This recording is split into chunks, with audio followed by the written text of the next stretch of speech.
Live from KSAT 12. Good Morning San Antonio starts right now. Good morning, I'm Jonathan Cotto. A man is in the hospital this morning after confronting an unexpected and uninvited guest in his backyard. We'll tell you everything we know coming up on GMSA.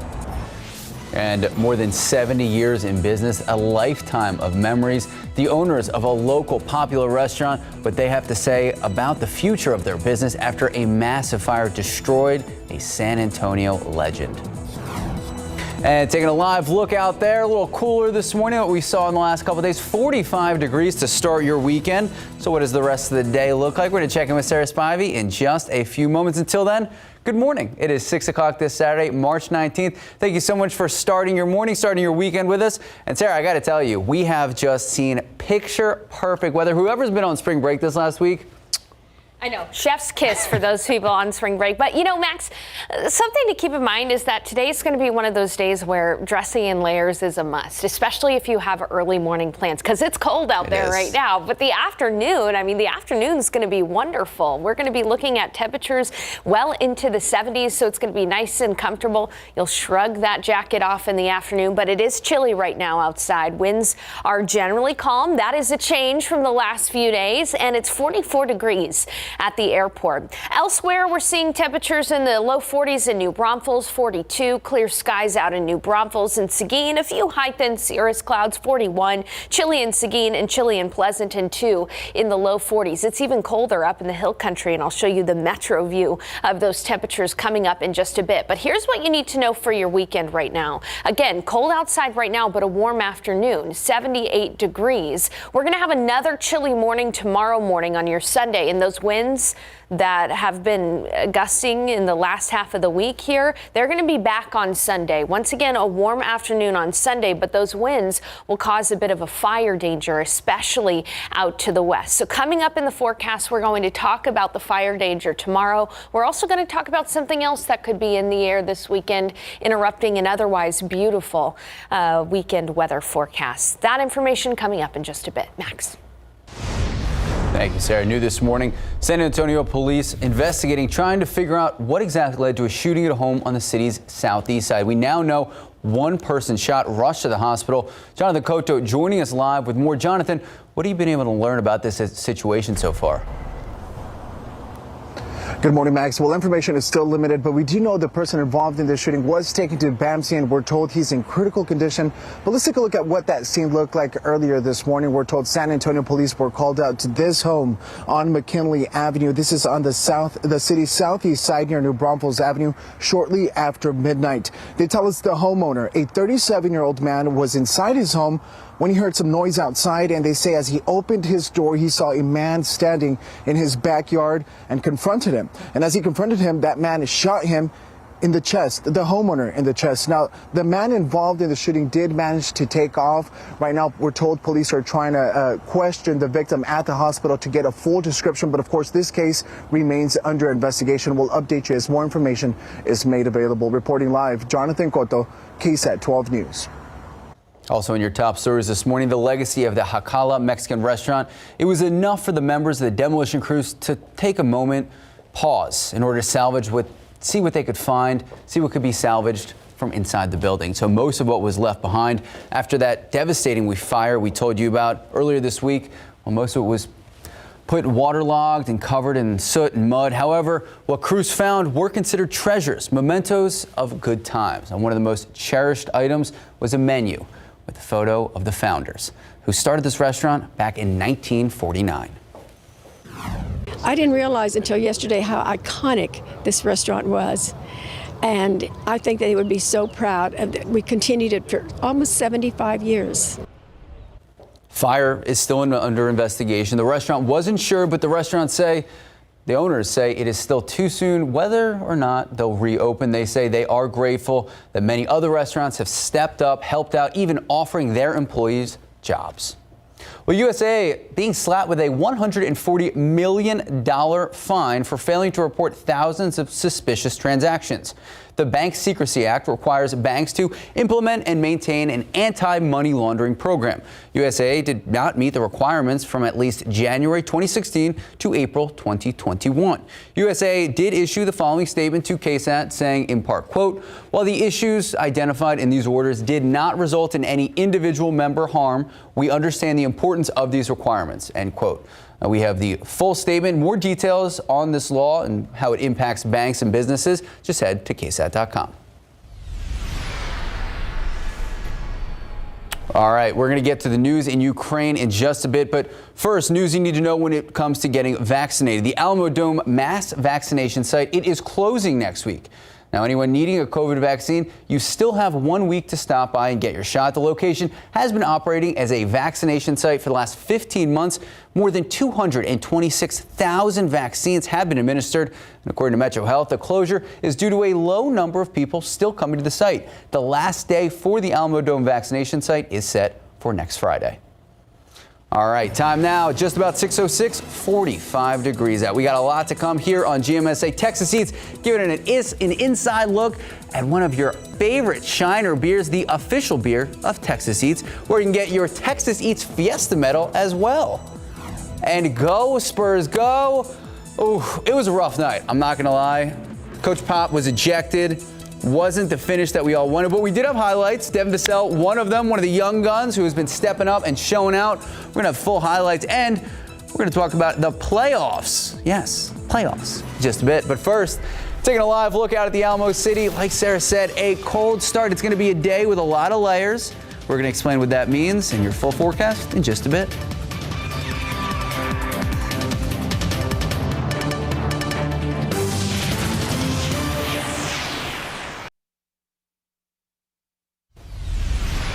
Welcome back. Now to the latest on the overseas conflict. The war in Russia now entering week 4. Attacks increasing on the popular and historic city of Lviv. Now, Ukrainian President Zelensky saying more than 180,000 Ukrainians have been evacuated from Lviv through humanitarian corridors since the beginning of the war. ABC's Christine Sloan explains.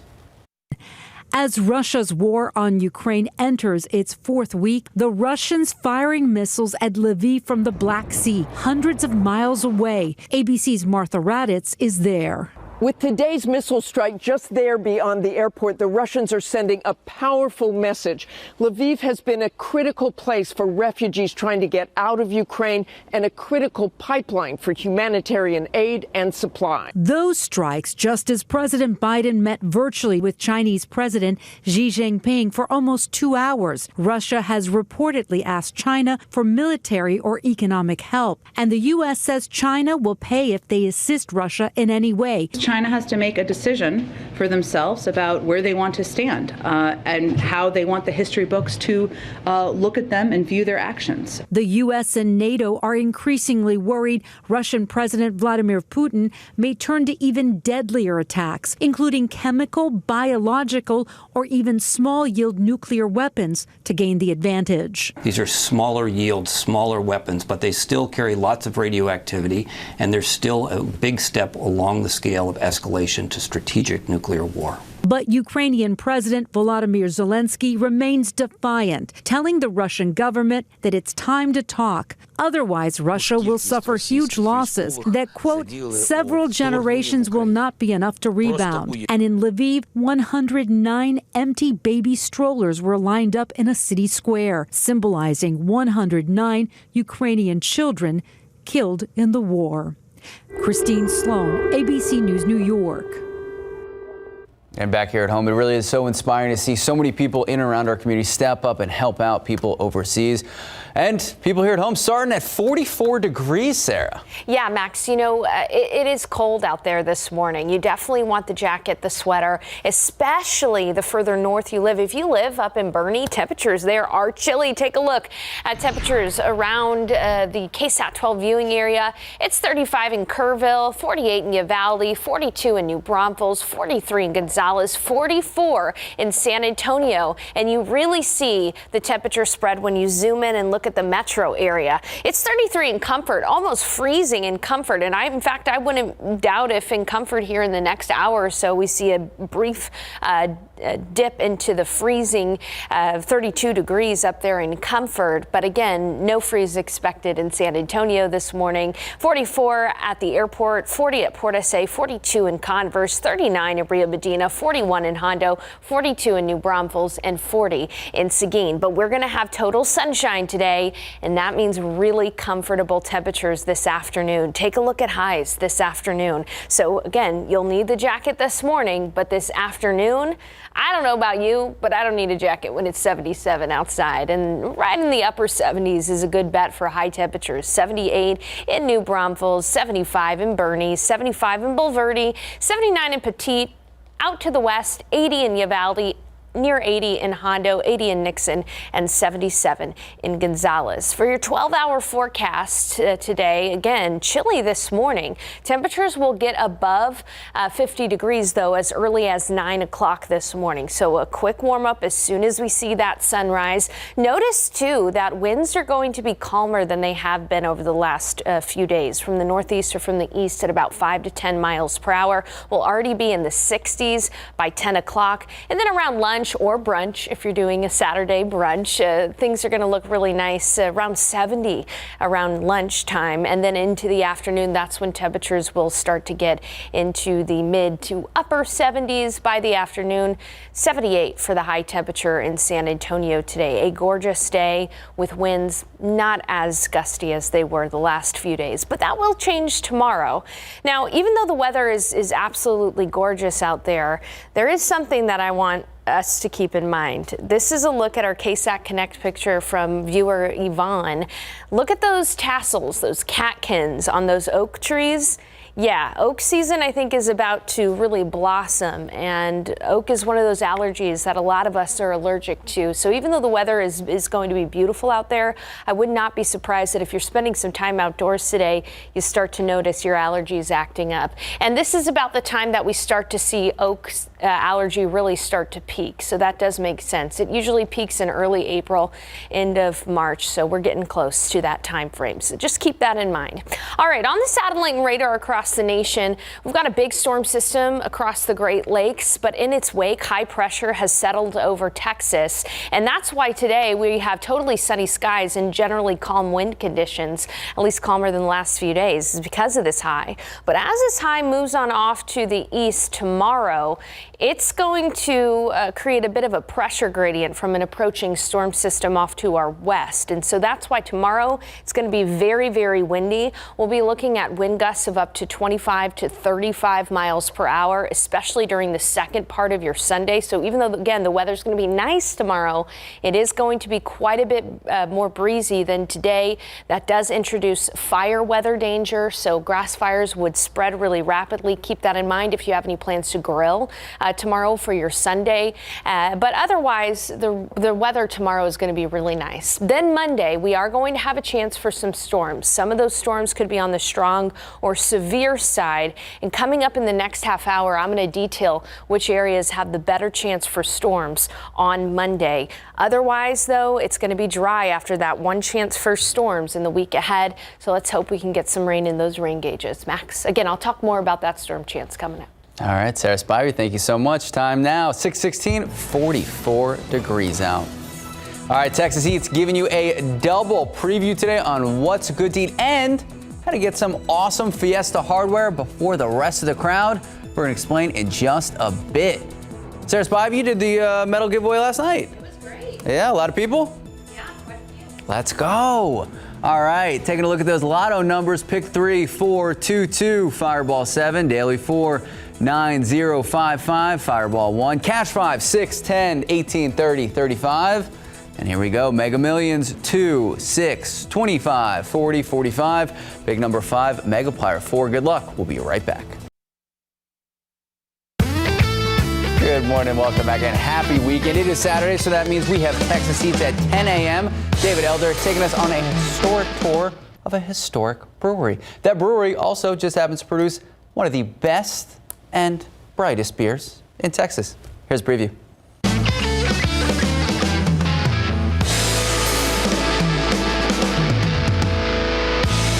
Joining me now is Larissa Blaschke. She's the head of hospitality out here at the Spetzel Brewery. Thank you so much for having us. Thank you. And we're about to go on a tour of the facility. You're going to show us all the ins and outs, but first we got to grab a drink, right? Yes, you do. Okay, let's go get a We drink. recommend it. easy drinking. There you go. And I got the Shiner Bock, and now we're ready for the tour of the whole facility. So where's the next place we're going to go? We're going to head on over to the tour. Let's do it.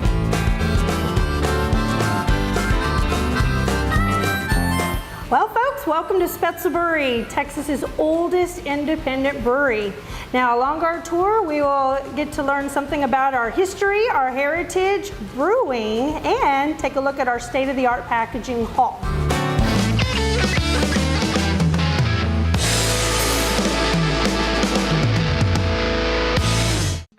And speaking of David Elder and Texas Eats, we're giving a call out to all the Fiesta lovers. Today, the Texas Eats Fiesta Medal giveaway, 9 a.m., Santikos Entertainment Galaxy Theater on Loop 410 and Perrin Vital. The first 200 people get a Texas Eats Fiesta Medal and meet David Elder. Again, 9 a.m. It is one medal per person while supplies last.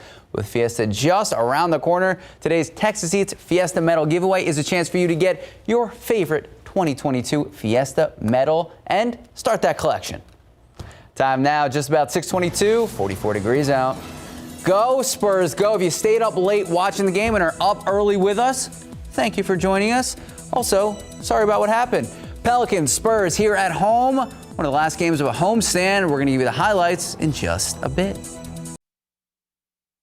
Good morning, welcome back, and go Spurs, go. All right, so the Spurs the rest of the season are pretty much in a must-win situation if they want to make the playoffs. And the team right above them, the New Orleans Pelicans. They have the 10th spot in the play-in for the Western Conference. So let's take a look. The Spurs not acting like they needed it. Yeah, we're just going to speak frankly here.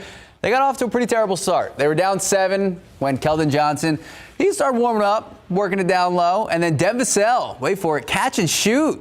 That's a 3, keeping the Spurs within 7. Then the wheels kind of fall off for the Spurs. Pelicans go on a 21-0 run. They go up 35-7 during that run. Injury bug biting Lonnie Walker IV, runs into Willie Hernan Gomez on the screen, grabs his back spasm. So he wouldn't return. And then we have this situation. Pop, he's running down the ref. Couldn't take it anymore and gives a wink on the sideline on the way to the locker room. So here we go. Spurs still down 31 at the break, so we go to the second half. The lone bright spot, Devin Vassell. He had 18 points. C.J. McCollum leading the Pelicans with 20, but the Pelicans pretty much dominated for the second half. They led by as many as 40. Spurs down 38 into the fourth. The Spurs fans hoping and wondering, could they pull off an incredible comeback? The answer, simply no, they couldn't. Spurs lose 124-91. They miss out on a chance to pull within just a half game of the 10 seed and that play-in tournament spot. You know, they played a great game. We didn't play too good. They, jumped out on us. And, from the score, you could tell they beat us pretty bad. We can't hang our heads. We got the Warriors on Sunday, so. And like Keldon said, no time to rest. The Spurs have to get ready for the Golden State Warriors game on the road, and tip-off set for Sunday at 7:30. Important to note, though, Steph Curry probably will not be playing. He actually hurt his ankle, so the Spurs have a chance. And we still have a chance at that play-in spot. So go Spurs, go. Time now, 6:27, 44 degrees out. A lot more to come here on GMSA. We're going in-depth into the world of, yes, cryptocurrency. We are breaking it down, telling you what you need to know. And here we go. A lot of breaking news overnight. A man and woman fighting for their lives this morning after a rollover crash on the west side. We're live with Jonathan Cotto. The latest on the details, the condition, and the investigation in just a bit. Good morning, welcome back, and happy weekend. 6:30 this morning, Saturday, March 19th. If you've been on spring break last week, if you and your family have enjoyed the sunshine, I am very jealous. Sarah Spivey, are we going to see this continuous sunshine, these perfect temps throughout the week? At least for this weekend, we are, Max. You know, it's going to be really pleasant outside, with the exception of the fact that, you know, you got to dress in layers today. Cold this morning, comfortable this afternoon. But rain does make its way into the forecast on Monday. Some much needed rain for some folks. All right, let's go ahead and take a look outside right now. We have got 44 degrees outside, so chilly as I just mentioned. Winds are generally calm at the moment. That's a nice change from the last few days, too. Look up at Comfort. It's 34 degrees, 34 at Bernie Sage Airfield, 35 in Kerrville. So north of 1604 there, temperatures are generally in the 30s. It's 42 in Converse, 49 at Stetson, 41 in Hondo, and 41 in Seguin. That's sweater weather. But look at what happens this afternoon. We're going to see temperatures warm up very nicely because of complete sunshine. So by the afternoon, many folks are going to be near 80 degrees. Port SA area, Sabinal, Hondo, Helotes mid 70s. Out toward Nixon, Smiley, 80 degrees, 78 in New Braunfels, 77 in Kerrville and in Comfort. So what's up with the weather? What do you need to know? As I just mentioned, chilly this morning and comfortable this afternoon, dressing in layers. That's going to be the same story tomorrow, with the exception of the fact that there's going to be some fire danger tomorrow because those gusty winds are going to be back, and it has been so unbelievably dry, especially for areas west of San Antonio. And there are going to be some storms possible on Monday, but a couple of things to note about that. Some of them could be on the strong or even severe side. So we're really going to take a look at that possibility for storms Monday coming up in a few minutes. Max. Thank you, Sarah. New this morning, a high-speed crash ends with 2 people in the hospital. All of this happening on the main lanes of Highway 90 on the city's west side. Jonathan Cotto joining us live. Good morning, Jonathan. Good morning, Maxwell. We are learning the male driver and his female passenger were taken to University Hospital, and we're told they are in critical condition. But let's take a look at what that scene looked like. All this happening close to 12:30 this morning. Police tell us the male driver of this SUV was speeding westbound on Highway 90 near General McMullen when he lost control and rolled his SUV, landing on top of this wall divider. Though EMTs were able to find a pulse on the driver, they say he was unresponsive when they arrived. Now, the good news here is that SUV, as you can see in those images, did not land onto the lanes of oncoming traffic. We're told that the driver, again, was speeding. They were both taken to University Hospital in critical condition, and police believe speed was not only the only factor in this crash, but also alcohol could have played a major role in this incident. Of course, this crash is under investigation. We'll keep you updated. Reporting live, Jonathan Cotto, KSAT 12 News. Thank you, Jonathan. Also new this morning, San Antonio firefighters looking into how a fire started at home on the west side. So this is what we know right now. Fire crews arrived to this house in the 100 block of Tesla Drive just before 11:30 last night. Investigators on the scene tell us flames burning the exterior of the home. They say the fire had made its way up into the attic. Firefighters there quickly getting control of the flames. They kept it from spreading any further. No one at home at the time. Luckily, no injuries reported. Damages, though, estimated at about $10,000. Yesterday, Cesar Chavez Day, and the First Lady of San Antonio honored the Chavez legacy by visiting local schools and speaking with local students.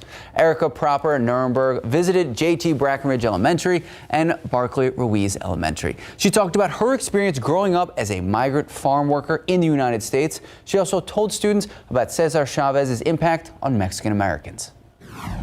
No matter where you come from, whether you start in the fields like I did, or whether you start just down the road here in the west side or the south side or the east side or the north side of San Antonio, you too can also walk a red carpet someday.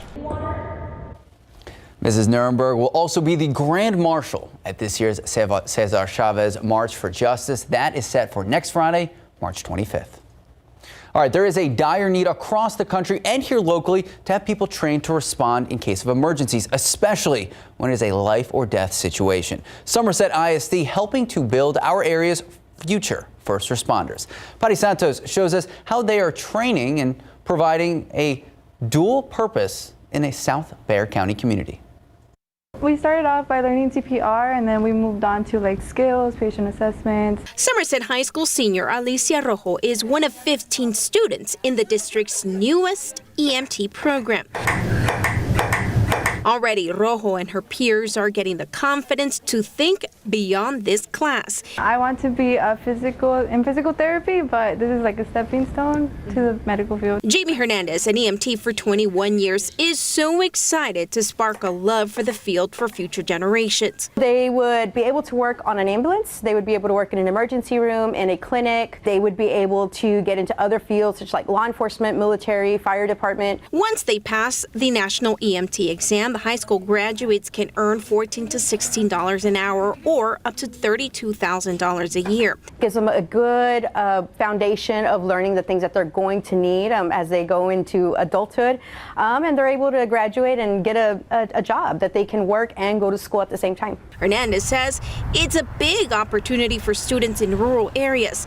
It looks good on a resume for those pursuing a career in the medical field. Students get real-life experience with Acadian Ambulance and the Leon Valley Fire Department.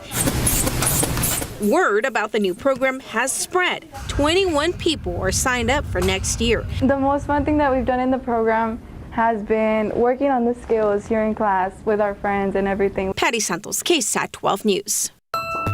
And speaking of students, there's a lot of organizations in and around San Antonio working to help the future generations in our community. The UP partnership is working to do exactly that, but they do it in a unique manner. The goal of the partnership is to ensure all young people across Bexar County are ready for the future. The group wants to deliver on this plan by coordinating data, aligning pathways, and promoting policy change that can help unlock the full potential of our young generation, our communities, and our region. So tomorrow on Leading SA at 8 a.m., the CEO of the partnership joining us live to discuss the Future Ready Bexar County plan. If you have any questions, specific topics that you would like to discuss or bring up, you can submit them right now. Just head to the Leading SA section of KSAT.com. Then join us tomorrow morning, 8 a.m. for all the answers. The midterm elections are approaching, and they're doing so quickly. Now, political experts say the results will dictate who controls the House and the Senate for the remainder of President Biden's term. And they say the biggest issues that may drive voters to the polls, the economy and inflation. ABC's Karen Travers explains. With the midterm elections less than 8 months away, President Biden and Democrats are fighting to keep their slim majority in the House and Senate. This off-year election, in my view, may be the most important off-year election in modern history. The president acknowledging his domestic agenda is on the line. We know the fundamental change that shifts if we lose the House and Senate. The only thing I'll have then is a veto pen. The midterms could be a major test of voter approval of President Biden and the strength of former President Trump's influence within the Republican Party. There are key Senate races in Pennsylvania, Ohio, North Carolina, Georgia, and Arizona, and highly anticipated governor's races in Georgia and Michigan. Republicans need to pick up just 1 seat to take control of the Senate and 6 seats to take over the House. History is not on President Biden's side. Typically, the party in power in the White House loses seats in a midterm election. 2 big issues this year, the economy and inflation. Jobs numbers have been strong, but the fact is that the cost of living has gone up for Americans across the country. Look for Republicans to also highlight parental rights in schools, an issue that gained steam during debates about COVID closures and masking, critical race theory, and teaching about LGBTQ issues. GOP leaders also say this will be a referendum on the president and his party. This midterm election will be a report card on the performance of this entire Democratic government, the president, the House, and the Senate.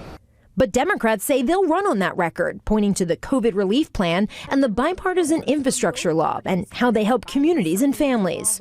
It's rare to see foreign policy dominate a domestic election, but 2022 could be an exception if the war in Ukraine continues. People are feeling the costs of this war as we speak. And if it means higher gas prices, more inflationary pressures, more disruptions in the markets, that is a very bad thing for the party in power.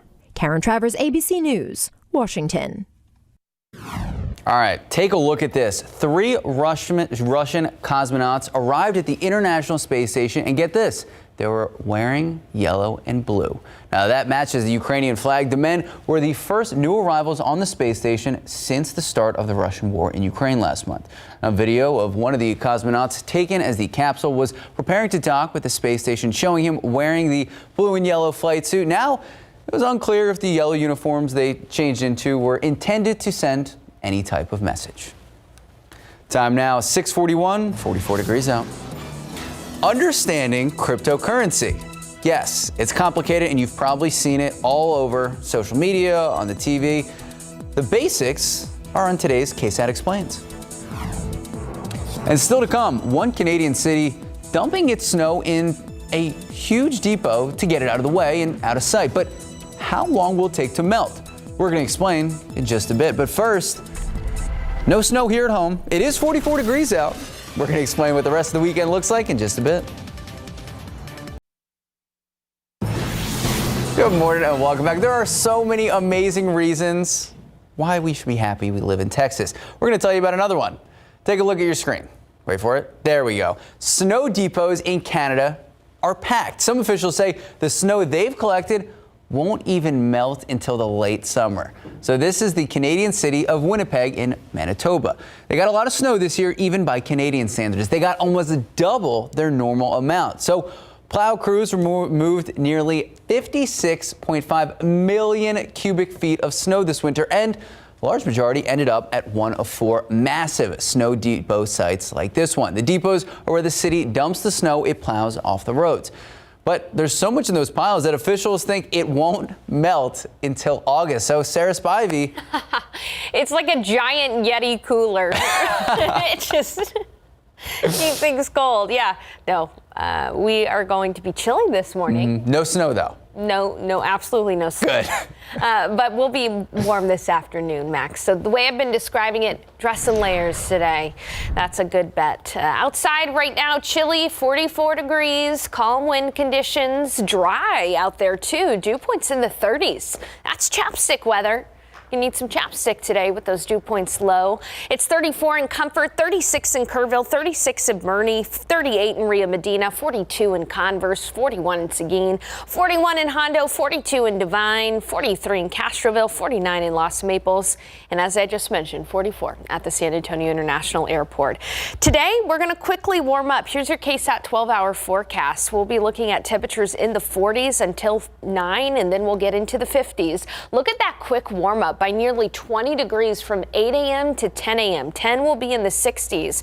That quick warm up because of the dry air and the total sunshine we're going to see today. So jacket until about 10 o'clock this morning, and then into the lunch hour. You really won't need it. You can sit outside, enjoy your lunch outdoors. Maybe you'll go to the Pearl or one of our many shopping centers around San Antonio. Temperatures are going to be in the 70s in the early afternoon, and then as we head into the later afternoon, the upper 70s, closer to 80 degrees. We're going to go for a high temperature of 78 in San Antonio today. Winds will be from the south at about 5 to 10 miles per hour this afternoon. Again, that is an improvement because it has been quite windy over the last few days. And as I mentioned, winds are generally calm out there right now.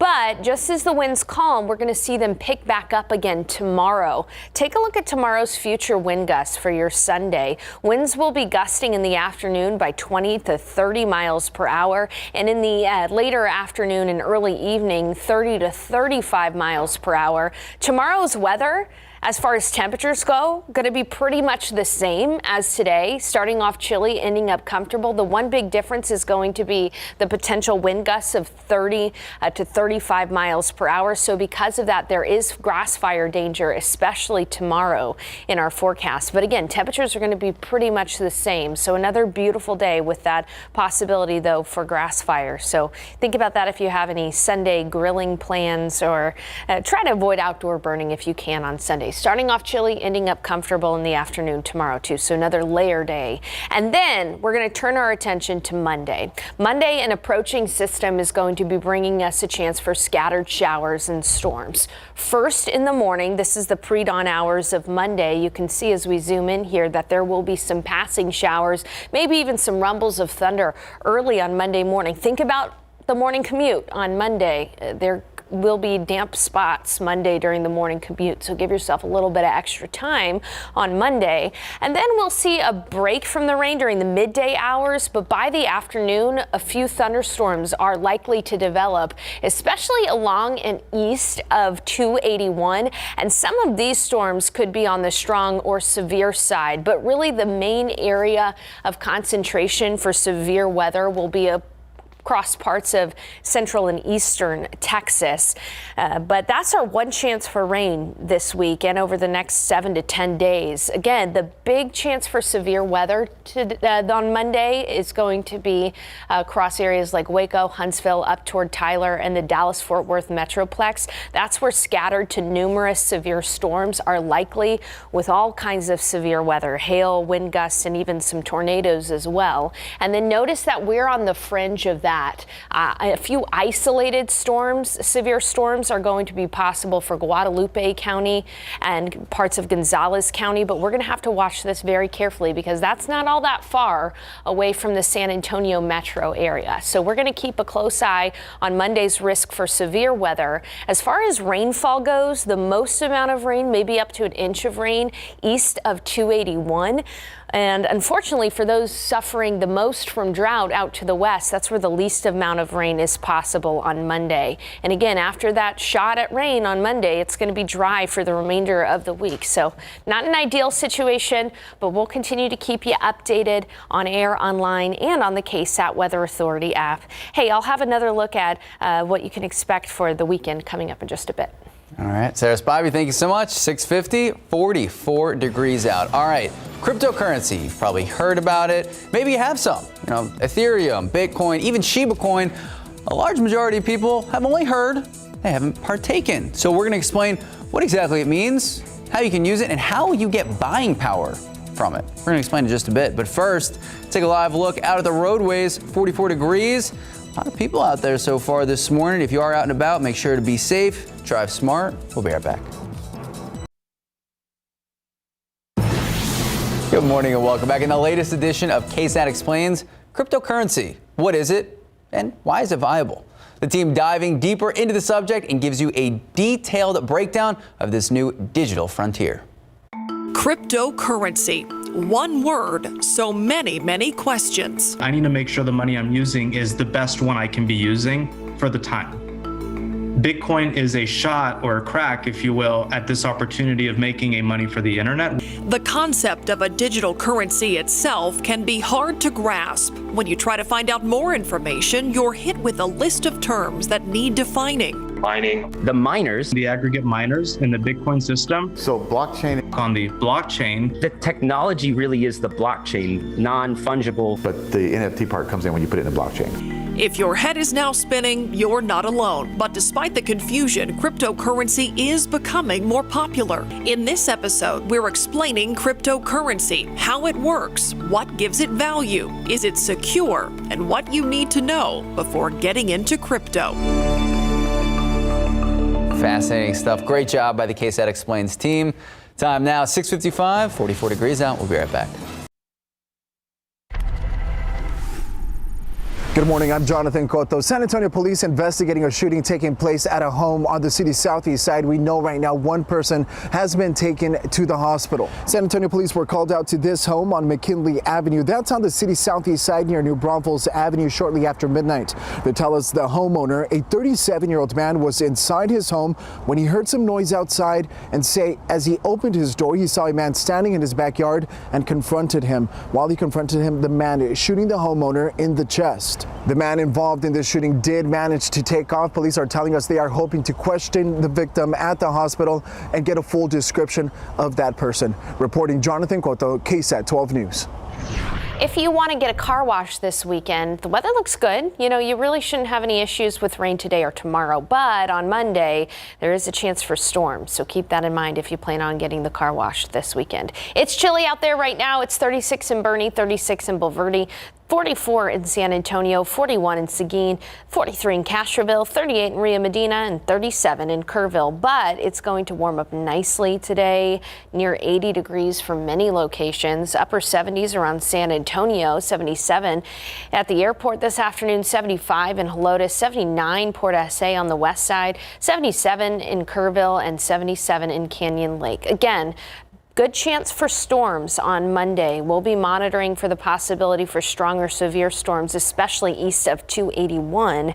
Otherwise, a nice weekend with the exception of some fire danger tomorrow because of windy conditions. All right. Sarah Spivey, thank you so much. Thanks, Max. We're going to take an hour-long break for Good Morning America, but don't go anywhere. We're back here at 8 a.m. We have a lot to talk about. Overnight breaking news, Spurs. We have medal giveaways. You had the medal giveaway last night. It went great, and I'll talk about pollen coming up at 8 too. We'll see you at 8 o'clock.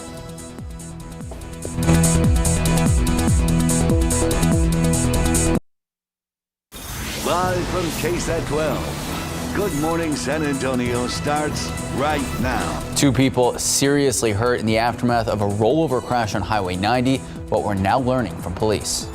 Plus, a homeowner shot in his own backyard, where this happened and what we know about the man's condition. And the sun is out and it is shining. Still a little chilly out there, 44 degrees to start your weekend. What does the rest of the weekend look like? We're going to check in with Sarah Spivey in just a few moments. Until then, good morning. It is 8 o'clock this Saturday, March 19th. Lisa Brewer, thank you for joining us. You're welcome.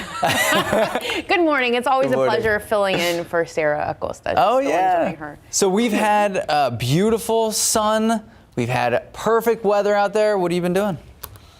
Well, I was on vacation for a while and it was actually cold where I was, so I'm happy to come back to warmer temps, except this morning when I walked out the door. Still cold. Chilly. I ran back in for a sweater. Right, Alicia, and I think you hit the nail on the head there. It's going to be a day to dress in layers. Cold in the morning and comfortable in the afternoon.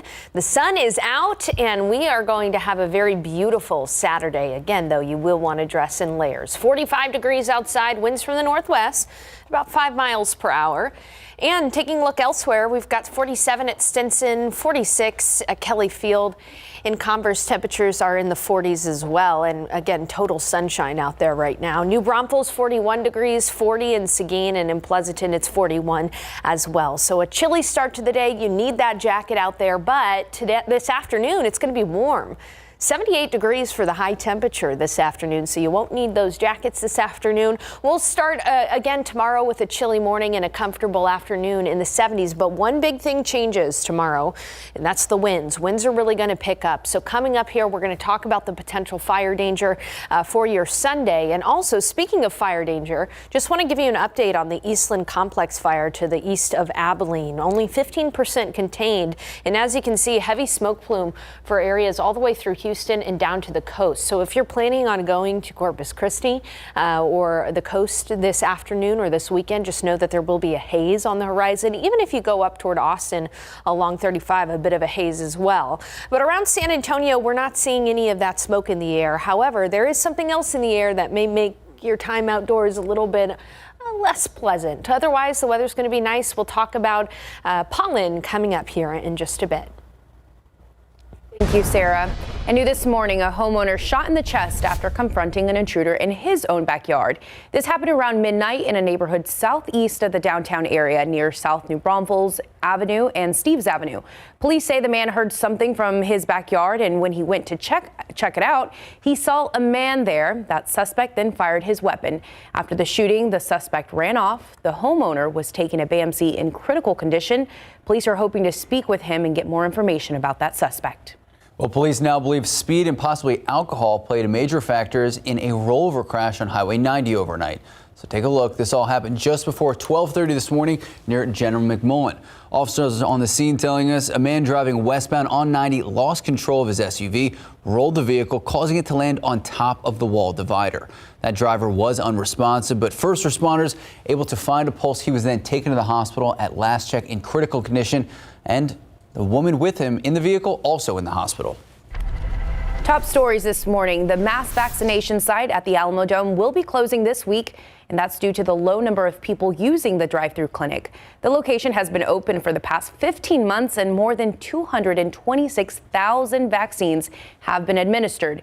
In the meantime, Metro Health will continue to offer pop-up clinics. The last day for the Alamodome vaccination site will be on Friday. USAA being fined $140 million for failing to report thousands of suspicious transactions. The Bank Secrecy Act requires banks to implement and maintain an anti-money laundering program. USAA did not meet the requirements from at least January of 2016 to April of last year.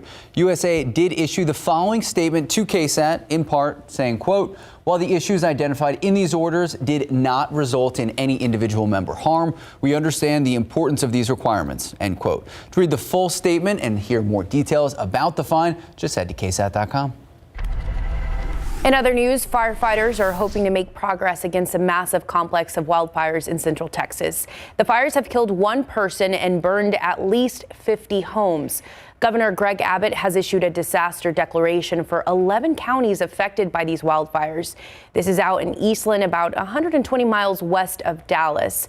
A spokesman for the task force fighting the fires says winds are expected to let up today, giving hope for better chances of getting control of that situation. But gusty winds are expected to return tomorrow. The latest now in Ukraine, Russian forces pressing their attack on Ukrainian cities, hitting the outskirts of the capital Kyiv and the western city of Lviv. All of this comes as world leaders push for an investigation of the Kremlin's repeated attacks on civilian targets. Rescue workers are still searching for any survivors in the ruins of a theater that was serving as a shelter. At least 21 people killed when Russian artillery destroyed a school and a community center on Thursday in another Ukrainian city. The WHO, the World Health Organization, has verified at least 43 attacks on hospitals and healthcare facilities. Pregnant and fleeing to safety. That's the story of a San Antonio woman who was living in Ukraine with her husband when the war with Russia began last month. I first told you about Elisa Petrenko's story 3 weeks ago. Her family here in San Antonio has been asking for prayers, and they've been raising money to help the young couple get to safety. So where are they now? I've been tracking their journey on social media. Since the morning of the invasion in Ukraine on February 25th, the Instagram account of Elisa Petrenko, a San Antonio native, has fallen silent as she desperately found a way to reunite with her husband Andriy before fleeing Ukraine. We have been very vague with our information for security reasons, but I can tell you that they are safe. They have made it to where they need to go. While still under martial law, Andriy, alongside his wife, crossed into Hungary as refugees, where they later reunited with Elisa's mother, Heidi Bard, who traveled overseas. Quick update from Budapest, Hungary. Bard has since continued to update her thousands of followers on social media. Everybody's been asking, has Elisa had her baby? She has not. So we are waiting patiently for this sweet little girl. She is past her due date by a few days. Bard says her son-in-law, a Christian missionary, has helped other Ukrainian refugees in Budapest. A lot of them don't speak English or Hungarian, so he's been such a comfort to them, be able to interpret for them and help them with the paperwork and help them get homes and food and a place, if they need travel. As the young couple waits for the arrival of their firstborn, they continue to pray for the bloodshed and war at the hands of Russia to end. According to the family's online fundraiser, it's thanks to the donations that the young couple has been able to pay for their lodging in Budapest, but most importantly for those hospital bills, as again, they're days away, really any minute they could be delivering their firstborn daughter. It's an amazing story. You said they've been able to raise a lot of money too. Yeah, so they were asking for, I believe, $30,000 and now it's close to $40,000. And Elisa's mom is still over there and she was actually just updating, so we'll see how they're doing, but at least they're safe, and that's important. That is the important part. Thank you, Alicia. Time now, 8:08, 44 degrees out. Still ahead on GMSA. We got Spurs. Go, Spurs, go. It's not easy to be a Spurs fans right now, but I could go on a rant, talk about, be patient. We got a lot of talent, a lot of great pieces here, but I'm going to tell you about how Pop got ejected from the game. Taking a live look with live cam, the sun is out, 44 degrees. Meteorologist Sarah Spivey said it best, wear layers today. We'll be back with more. Good morning and welcome back. If you've been outside recently, you've seen the beautiful sun. The temps are starting to rise, and that means spring is almost here. But with spring comes spring cleaning. ABC's Greg Dutra has some tips for how you can get started. I love the smell of Lysol in the morning. When it comes to drawers around the house, clutter and chaos can fill them up quickly. That's where Elizabeth Graves comes in, sharing her tips to keep those concealed spots organized and efficient. If you have organized drawers in your office and your kitchen and your bathroom and your bedroom, your whole house can be a lot cleaner. What to tackle first? How about that always tangled tech drawer? The thing you want to do is you want to separate and contain the problem. Give each cord or your earphones their own container. Repurpose good old art supply containers that you can put a label on. Next up, prepping for pain. A lot of people have either medicine cabinets that are very narrow or non-existent, so take advantage of a drawer that can really fit everything. By using uniform jars and containers, you can find what you're looking for in a breeze. You can also see what you're running low on. And for the beauty gurus, a common kitchen gadget can save you a whole lot of hassle. What we did here is laid everything out using good old kitchen utensil drawers. They're also perfect for all the things that you might need. And then this becomes a really hard working drawer in the morning for you. And we can't forget that dreaded junk drawer. Everyone, even the tidiest people, have a junk drawer. Embrace it and organize it. With handy customizations, turn that junk drawer into your everyday lifesaver. You can give every little doodad a home. The beauty of this system is there's a place for everything. Weirdest thing in your junk drawer? I was just thinking, I don't think I have one. I don't have one. I have a junk box. But it's all shoes, old shoes. Mine's not weird, but I'd have like used hearing aid batteries that are just keep the batteries. Yeah, I guess. I always feel guilty throwing them away. I don't think you're supposed to. No, you do it. There's a bucket here at the station. All right. Drop them off here. Sounds good. Okay, it is cold out there this morning, Alicia and Max. You were saying that you needed a jacket. I needed a jacket this morning too, but the reason I'm wearing the short sleeves is because it's going to be comfortable this afternoon. It's 45 right now in San Antonio, though, 41 in New Braunfels, 41 in Hondo, 44 in Del Rio. Take a look up toward Kerrville, though, below freezing in Kerrville. It's not out of the ordinary for the hill country to dip to below freezing this time of year, and that's the case up in Kerrville and in Comfort, where it's 32 degrees. But a closer metro view of San Antonio shows that we're comfortably above freezing. It's 40 in Seguin, 41 in Castroville, 41 in Hondo, 46 Port SA, 47 at Stinson. And even though we're comfortably above freezing, it's still chilly outside. So again, that jacket is a must this morning. But look at the futurecast. Total sunshine today. And that means we're going to warm up by some 30 plus degrees. This afternoon, highs will be in the upper 70s. It'll be 75 in Helotes, 78 in New Braunfels, 77 in Seguin, 77 in Gonzales, even near 80 degrees out toward Hondo, Castroville, Uvalde, 78 in Los Maples, and 80 degrees in Pleasanton. A gorgeous Saturday for you. The one thing to keep in mind, though, is that it will be very dry. You'll need chapstick because of the dry conditions outside. So your KSAT 12-hour forecast, again, even by 10, will already be in the 60s, 61 degrees at 10. So quite a warm up here in just an hour or so because of the dry atmosphere and the sunshine.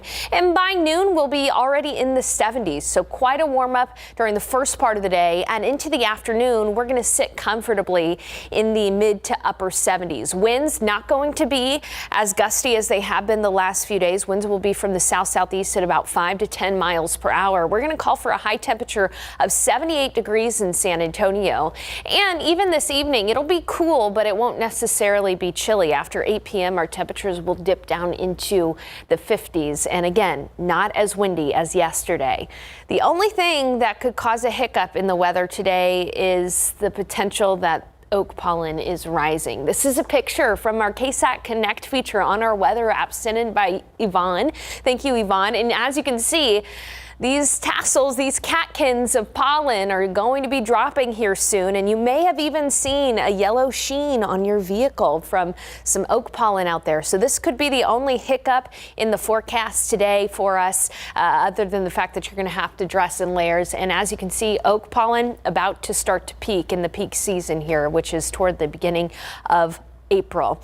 As far as the weather goes across the nation, we do have some storminess across parts of the Midwest, but a high pressure system has settled over Texas. That's why we're sunny, and that's why the winds are calmer, actually. But as this high moves off to the east and another low pressure system and storm system approaches from the west, it's actually going to become very windy tomorrow. Winds are going to gust from the south at about 25 to 30 miles per hour for your Sunday forecast. forecast, especially during the second part of the day. This is going to pose a danger for fire weather, grass fire. So keep that in mind. If you're grilling Sunday, you're going to want to take extra caution there as grass fire danger will be elevated tomorrow. Then our attention turns to Monday, where we have a good chance for some showers and some storms, even some strong storms possible. And coming up here in the next half hour, we're going to detail what that means exactly for us, which areas have the better chance for rain, which areas have the better chance for even some stronger severe weather. But after that one chance for rain, it's going to be dry for the remainder of the week. Temperatures will also become a bit more mild. We'll be looking at highs only in the 70s for the second half of next week. More on that rain chance coming up soon. All right, Sarah Spivey, thank you so much. 8:17, 45 degrees out. Coming up next, your morning sports. All right, we have the latest on the Deshaun Watson trade to Cleveland. He's going to be the quarterback of the Cleveland Browns, and he has $230 million guaranteed. We're going to explain that, and obviously, talk Spurs.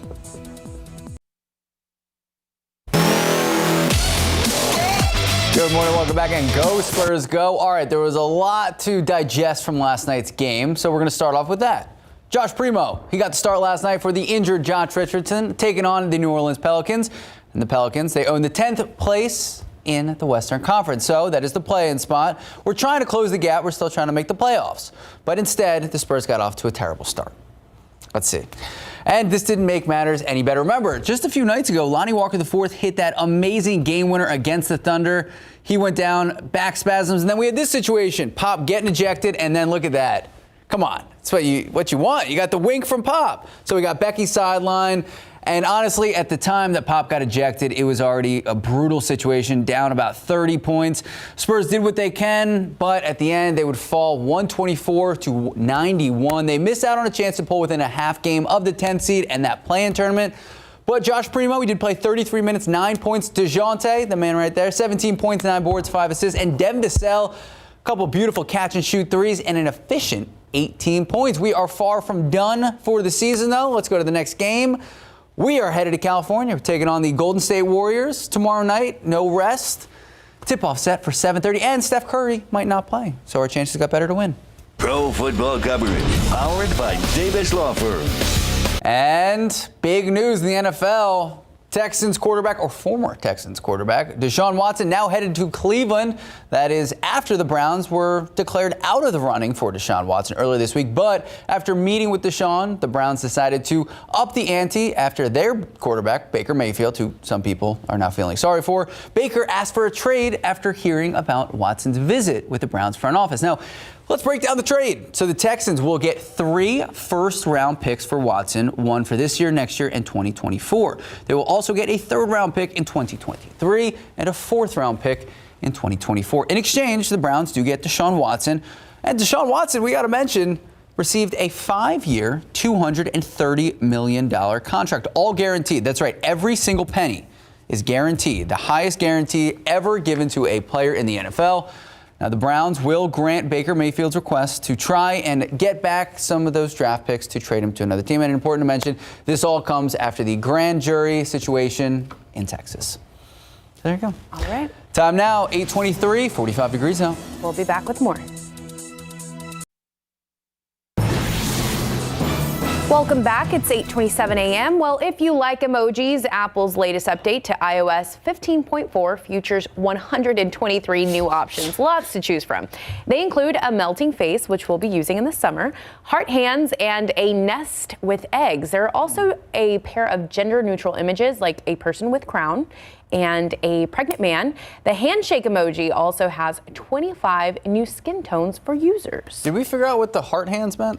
Well, you thought it was like a Care Bear. Like yeah. I thought it was. It is? I thought it was a Care Bear. Oh, this is it. Okay. Yeah. Like you're making like Justin, heart. It reminds me of Justin Bieber. Oh. He would do that on his tour. All right. Big Justin Bieber fan. All right, 8:27, 46 degrees out. Still ahead on GMSA, a woman's mission to help moms of kids incarcerated or who have been killed on the streets. How she's helping other women cope with these difficult situations. We'll be right back. Good morning, welcome back, and happy weekend. 8:30 this morning, Saturday, March 19th. Thank you for joining us. Thank you for joining us. I'm so happy to be here. Happy that you're here too. You were just on vacation. I was. So when you got back, you looked up, you saw the sun shining. which How'd you I hadn't feel? seen in a few days. Okay. Yeah, it was supposed to be warm where I was traveling, which was Mexico, central Mexico. It was super cold. So again, thankful to be back to the warmer temperatures, sunny, mild.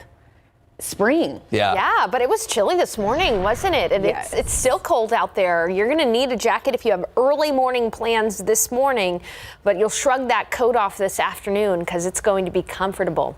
Let's take a look outside with temperatures right now. On the chilly side, it's 35 in Bulverde, 34 in Bernie, 35 in Bandera, 34 in Kerrville, so in the 30s up in the hill country. Elsewhere, we've got 40 in Converse this morning, 40 in Seguin, 41 in New Braunfels, 45 at the San Antonio International Airport. But today, this is a look at the high temperatures. Again, a quick increase in temperatures throughout the morning. By the afternoon, we'll be looking at highs near 80 in many places.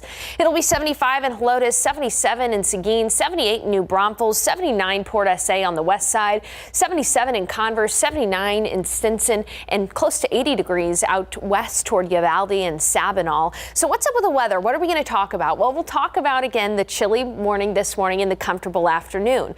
The weather tomorrow is going to be very similar temperature-wise to today. The one exception is that it's going to be very windy tomorrow, and so that'll present some fire danger, some grass fire danger tomorrow, but otherwise the weather should be pleasant. And then finally, we are going to have to talk about the potential for some storms on Monday, some of which could be on the stronger severe side, especially east of 281. So coming up in the forecast, we're really going to focus on the possibility for storms on Monday. I'll tell you which areas have the better chance for rain, which areas even have the potential for some severe weather as well.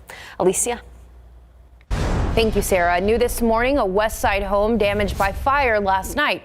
It happened just before 11:30 on Tesla Drive. That's not too far from Memorial High School. When firefighters arrived, they say flames could be seen from outside of the home, but fortunately, no one was home at the time. The fire did spread to the attic, but shortly after, firefighters were able to take control of it quickly. No injuries were reported, and damages are estimated to be around $10,000. Now to the latest overseas. Russian forces ramping up attacks overnight. Ukrainian President Zelensky saying now more than 180,000 Ukrainians from just Lviv have been evacuated through the humanitarian corridors since the invasion began just about 4 weeks ago. And he's calling the creation of a humanitarian catastrophe a, quote, deliberate Russian tactic. Zelensky once again calling Russia's actions a war crime. ABC's Maggie Rulli is on the ground in Lviv with the latest on the fighting. This morning, Russian officials say they've used a hypersonic missile for the first time in this war. The missile said to fly 5 times the speed of sound, nearly impossible to shoot down. Seen here back in February as part of their training exercises before the invasion. Overnight, Russia expanding its offensive. The Russian military defense releasing video, not independently verified by ABC News, showing what appears to be a precision strike on a Ukrainian Humvee. In the region west of Kyiv, this building engulfed in flames caused by a shelling. Nobody was hurt. And also for the first time, Russian forces striking Lviv Friday morning, creating a cloud of smoke over a city that was once a safe haven in this war. 6 missiles fired from the Black Sea hitting 4 targets, including an aircraft repair plant near the Lviv airport, seen here in these satellite images. Ukrainian President Zelensky calling Russian tactics a war crime as they block the supply of humanitarian aid to besieged cities, forcing Ukrainians to cooperate with Russian troops. While Russia appears to be broadening its targets, a senior U.S. defense official tells ABC News that Russian forces remain largely stalled on the battlefield, resorting to artillery and long-range missiles to strike Ukrainian cities. And they continue to escalate their indiscriminate bombing on civilian areas. France's President Macron asking Putin to lift the siege of Mariupol and to allow humanitarian access.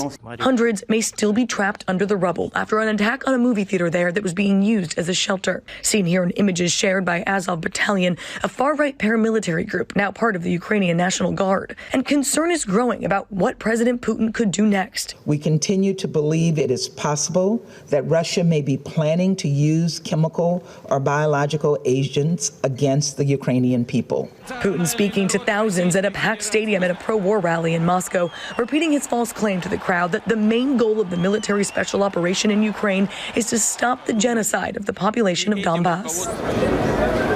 Back in Lviv, the town center filled with 109 baby carriages, one for each child Ukraine says has died so far in this war. In that same square, kids laughing and jumping through bubbles. The joy of childhood, right next to the memory of so many childhoods that have been lost. Maggie Bruley, ABC News, Lviv. In your morning headlines, 4 U.S. service members killed when the aircraft they were traveling in crashed during a NATO training exercise in Norway, not connected to the situation in Russia. This is according to the country's prime minister. The aircraft appeared to be heavily damaged. And here's the sad part. Due to the poor weather, investigators won't even be able to investigate until at least tomorrow. So we will keep you updated as new information on this horrific crash becomes available. And this is a topic that affects so many. 1 in 5 high school students reported being bullied last year. 12 young people a day are victims of homicide, and every 24 hours, almost 1,400 kids are treated in emergency rooms for non-fatal assault-related injuries. Youth violence is not just traumatic for the kids involved, but for their parents as well. Now, as producer Priscilla Carmen explains, one woman is reaching out to them, creating a healing space and helping moms cope, survive, and thrive. Several times a year, Paula Davis visits this rock behind a gas station and reads a poem written by her 17-year-old son, Kenneth, who was shot and killed here. Who am I? I am a young man who is desperate for change, but yet I am still a man who is suffering in pain. She is one of 50 mothers finding comfort for her pain through Sure Moms. Sisters united, resilient, and empowered. I felt empty, and with them, I felt like I was honored, I was somebody. The idea was born when Florence Robertson, who was volunteering at a county jail in Michigan, saw how desperate some moms were. These parents out here, and they're falling apart. I said, these mothers are telling me they have no support. Their kids were locked up, murdered, or teetering on the edge. And without each other, they say they'd be hopeless. How many of you had thought about suicide before? Yes. Members are referred by the sheriff's department, courts, schools, and community partners. And it was just a broad thing of going to court with them, going to funerals with them, going with them to give them support. The support has allowed Shanita Draw to be a better mother to her 3 kids. She was desperate after her 4th, a son, was murdered near this tree last year. Before I came across them, I felt like I was by myself, that I had to deal with his death alone. And that's why Florence says this is the most important thing she's ever done. Because I get a chance to see women that come in that say, I'm at the end of my rope. And a month later, sometimes 3 or 4 months, I'm watching them just grow and grow and grow. Priscilla Carmen, KSAT 12 News. Time now. Oh. Go ahead. No. I was just saying in community, you know, that's what helps heal. Absolutely. We'll be back.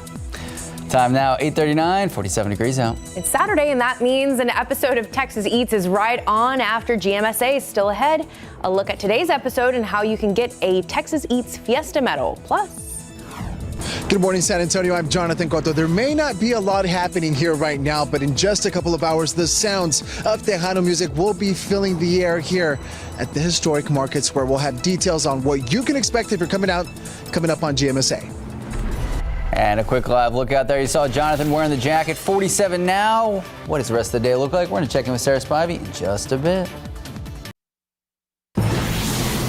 welcome back. 8:43 this Saturday morning. So this weekend, thousands are expected to make it down to Market Square because Tejano Fan Fest is back after a pandemic hiatus. That's right. Jonathan Cotto joining us live. So, Jonathan, what's going on out there right now?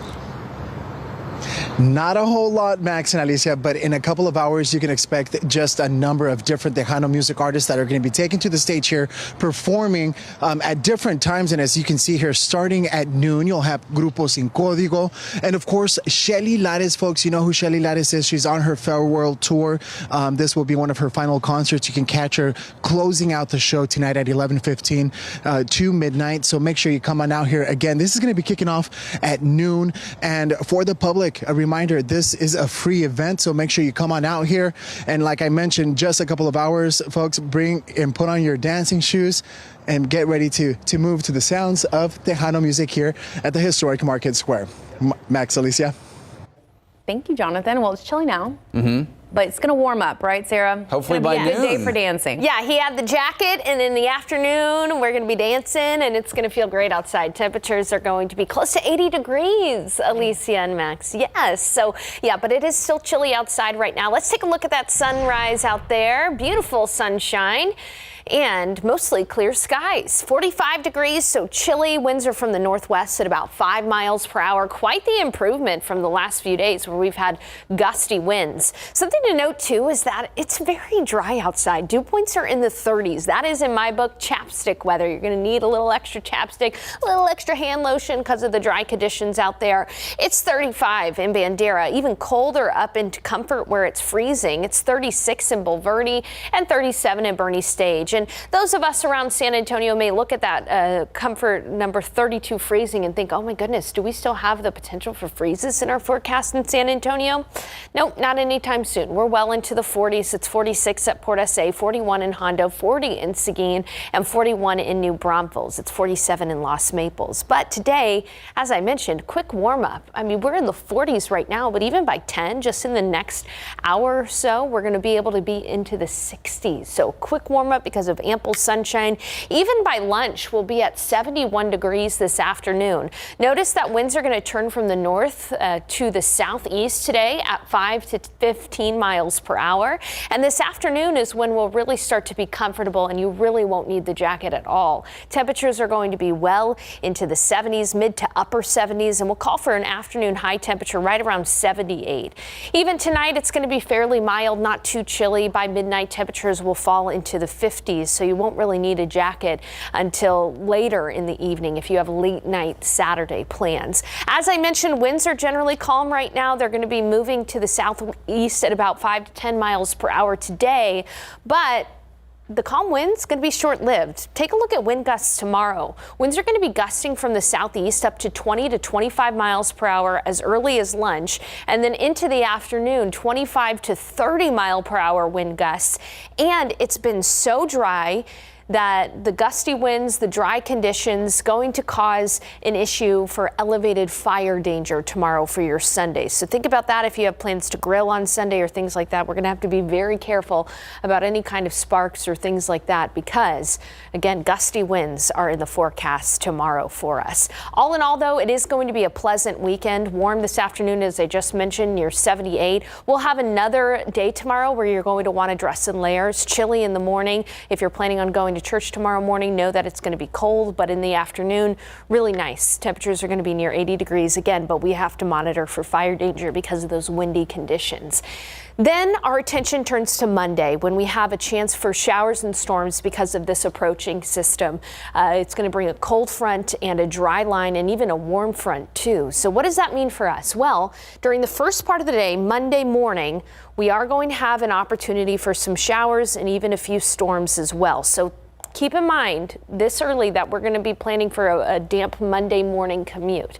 Give yourself a little extra time to where you need to go on Monday during the morning. We'll have a break during the midday hours, but then by the afternoon, another round of storms is possible, especially east of 281, where in fact there is going to be some severe weather across a good portion of Texas. Numerous severe storms expected from Waco to Huntsville, Bryan College Station up to Tyler, with some scattered severe storms for Dallas, Fort Worth, and Houston, and even some isolated severe storms for parts of Guadalupe County and Gonzales County. Notice how close that line for isolated storms is to San Antonio. So we are going to have to monitor for the potential for some isolated severe storms Monday. We'll keep you updated. Most of the rain will fall east of 281 with least amounts off to the west, where again there's some pretty bad drought out to the west. So most of the rain will fall on areas that don't necessarily need the rainfall, but still it is a chance for rain on Monday, 60% chance for scattered showers and storms.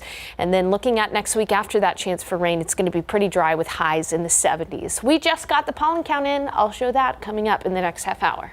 It's going to be a beautiful weekend. Thank you, Sarah. Time now, 8:48, 47 degrees out.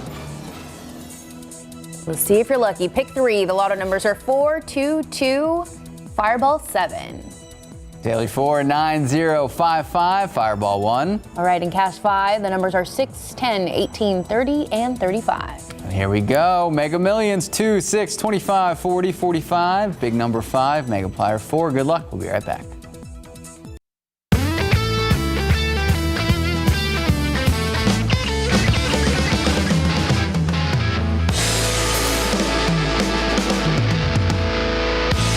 I want to jump over to these pancakes. It's called Buttermilk Cafe. These pancakes that go over the top. Buttermilk Cafe. And then Buttermilk pancakes. Buttermilk pancakes at That's Buttermilk right. Cafe. Here we go.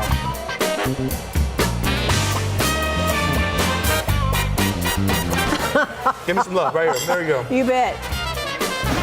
That is such a soft, airy, fluffy pancake. I appreciate that.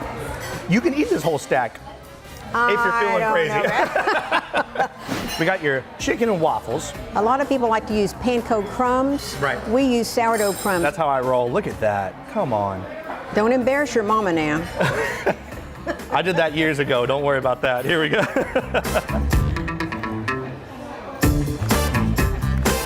Wow.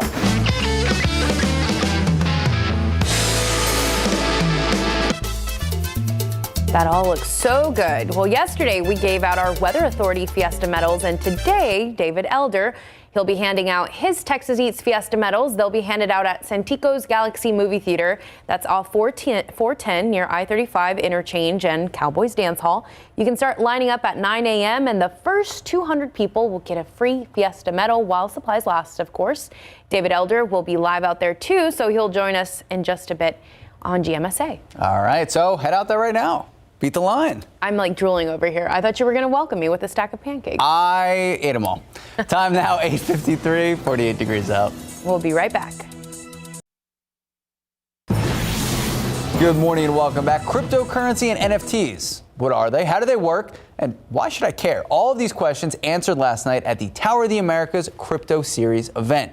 So the goal of the event was to spread knowledge and make the digital shift not so intimidating for the people of San Antonio. The event is the first of what High Rise Elite Marketing Company hopes to make an annual event to get people in and around our community to know about cryptocurrency and non-fungible tokens.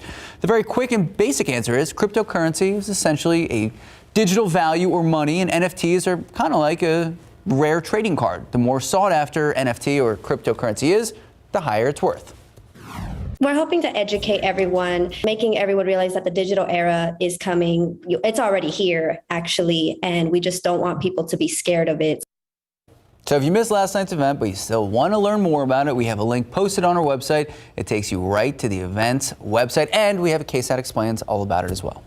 I need to go to those because I still don't understand it. KSAT Explains right there, ksat.com. I'm right now 8:57, 50 degrees. All right, there's a lot more ahead on GMSA. The search is on for a suspect who allegedly shot a man in the chest and then took off. Where the shooting happened and the latest in the investigation. Police still searching for the suspect after a shooting early this morning. Now, the homeowner says they caught the suspect in the backyard. Our Jonathan Cotto joins us live with more on the homeowner's condition and what police now know about the suspect. And San Antonio is hosting the Tejano Music Awards fanfare this weekend, and Market Square is going to be filled with lots to do. We'll have a preview of what's happening today. And taking a live look out at the Alamo City. Look at that, blue skies, 50 degrees. What is the rest of the day? What does the weekend look like? We're joined with Sarah Spivey for a full forecast. But for now, good morning. 9 o'clock this Saturday, March 19th. All right, so it started the morning off below 50. When you came to work, do you have the jacket? Good to go? Don't let the sun fool you. That is the lesson for today. Because although it's going to be sunny, it's still cold out there. I mean, 50 degrees right now, you wouldn't think it just looking out the window. Beautiful out there, though. But it's going to warm up, right, Sarah? Yeah, great points, guys, this morning. Cold this morning, but comfortable this afternoon. And already we're up about 10 degrees from how we started the day because of the sunshine behind me. You can see right now, gorgeous outside, blue skies. It is now 53 degrees outside. Winds are calm, dew points are dry in the 30s, chapstick weather for us. But again, this is an increase of about 10 degrees in just the last hour because of that sunshine. It's 58 at Stinson, so almost nearly 60 degrees on the south side. At Kelly Field, it's 53, and in Converse, it's still in the 40s, but currently warming up. And then looking elsewhere, 52 in New Braunfels, still 40 in Seguin, but those temperatures are rising as well, and it's 57 in Pleasanton. So as you can tell, we're already warming up quickly, even though it's still chilly outside. And so today it's going to be really pleasant in the afternoon. You're not going to need the jacket.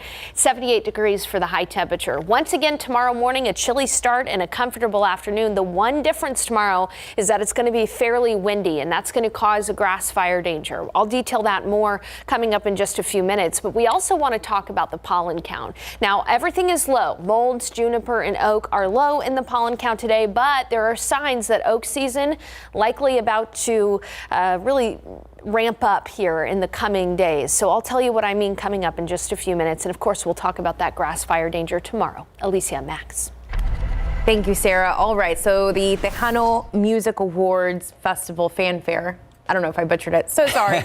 But San Antonio loves Tejano music, so if you love it, this is a wonderful event because the lineup is full at Market Square for today and tomorrow. Oh, yeah, I think it starts at noon. Jonathan Cotto joining us live from Market Square. So, Jonathan, give us a preview. What's going on?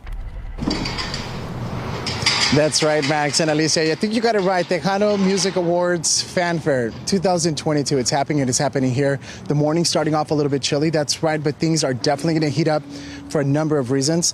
A lot of cool artists going to be hitting the stage, but to explain and elaborate more on that, we have Bino G, Tejano Music Awards Events Coordinator. Good morning, Bino. Well, good morning, guys, and thank you for coming out here. And yeah, you're right. In less than 3 hours, the first bands hit the stage right here to kick off day number 3 here at Market Square for the 2022 Tejano Music Awards Fanfare. Now, Bino, how has it been looking? You know, San Antonians coming out to support their Tejano artists?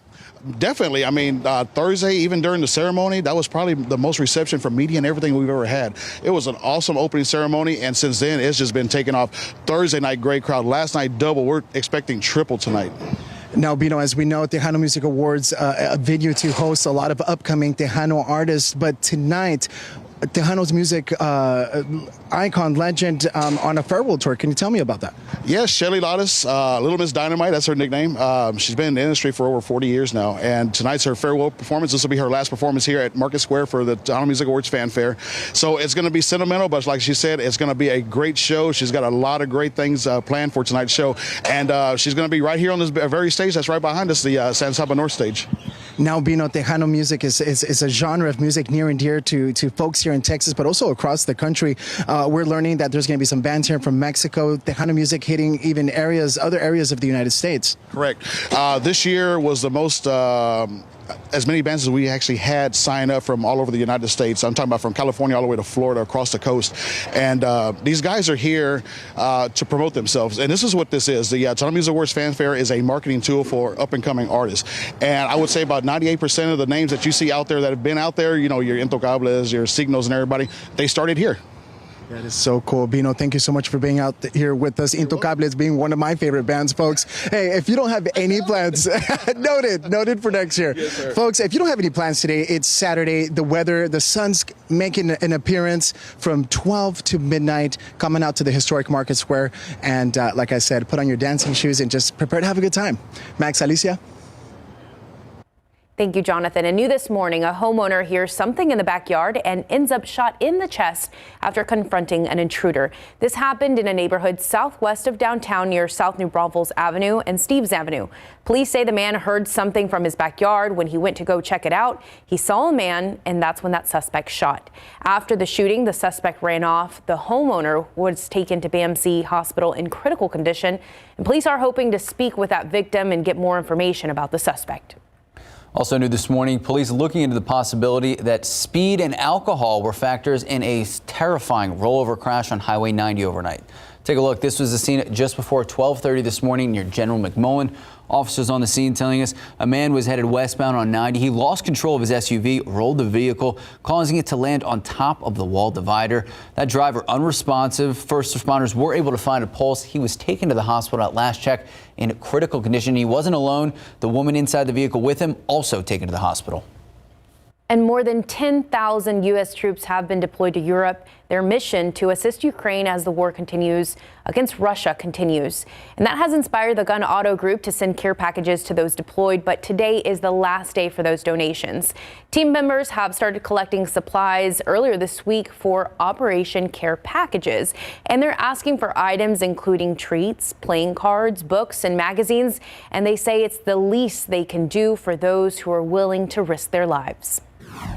And I know the people of San Antonio, this is Military City, USA. Please, if you get a chance, just bring them out to any of our locations. You don't even have to get out of your car. If you come through the service drive, they'll accept it over there for you. If you want to keep things simple, they're also accepting monetary donations. They tell us the cost to ship each box cost $18. A big day yesterday in the White House. President Joe Biden and his Chinese counterpart Xi Jinping speaking for nearly 2 hours. And it's being said that President Biden sent a clear message to China. Supporting Russia could be costly. Now, the relationship between the United States and China is rocky, but the call seemed to be focused extensively on the Russian invasion of Ukraine. According to the White House, President Biden said Chinese firms would pay a big price if China backed Russia in any way. Now, 2 U.S. officials recently said Putin called on China to provide his country with financial assistance and military support, including drones. Now, analysts say President Biden's call to China's president can be seen as an attempt to show the relationship between China and Russia may not be as strong as Putin believes. And back here at home, fire crews in West Texas hoping to make progress against that massive complex of wildfires. And those wildfires already ending with 1 person dead and 50 homes burned. A spokesman for the task force fighting the fires says winds are expected to die down today, but gusty winds are expected to return tomorrow, again raising the wildfire threat to critical levels. Here's the latest. Overnight, firefighters working to contain deadly wildfires in Texas. The Eastland Complex fire burning over 45,000 acres and is only 15% contained, leaving many residents scrambling to grab what they can save. Already we know that there have been at least 50 homes that have been lost. Went in the house and just kind of held my hands up like, what do I do? You know, what do I grab? Where do I start? As she drove off, she took these pictures. The last vision I had was in my rearview mirror is flames, and that's when I knew how close it was to our house. The fire taking the life of Deputy Barbara Fenley, killed while helping people evacuate. Her son. She paid the ultimate sacrifice just to help people out, and I think that's the biggest thing that I'd like people to know. Strong winds and dry grass contributing to the rapid spread. There were changes in the winds overnight, and the changes in the winds causes the fire to go in different directions.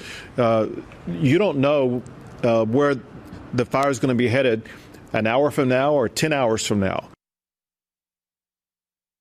And yesterday, Texas Governor Greg Abbott signed a disaster declaration to assist all the local counties that are currently affected by the Eastland Complex fire. Officials do warn that fires could also affect parts of Oklahoma and Kansas and even Nebraska. Tough situation there. Terrifying. All right, well, time now 9:09, 52 degrees out. A little later in GMSA, a new survey on employer and employee relations is shedding light on how employer intentions are being met with skepticism when it comes to employees' well-being. And here we go. Look at that. Okay, we need one of those. We are talking Texas Eats, we're talking big cookies, and we're talking Fiesta medals. How to get the first Fiesta medal for Texas Eats. We're going to explain in just a bit. I want a cookie and a medal. A cookies and cream cookie? Ooh. What? All right, you guys, the sun is out. It's 52 degrees, 9:10 this Saturday morning. We'll be back with more. How are we craving sweets so early? Well, today on Texas Eats After the News, David Elder takes us to a family-owned bakery offering some gourmet sweets. I think cookies to start the day as breakfast champions. So good. I agree. So on the menu at this place, Texas-sized cookies. Check it out.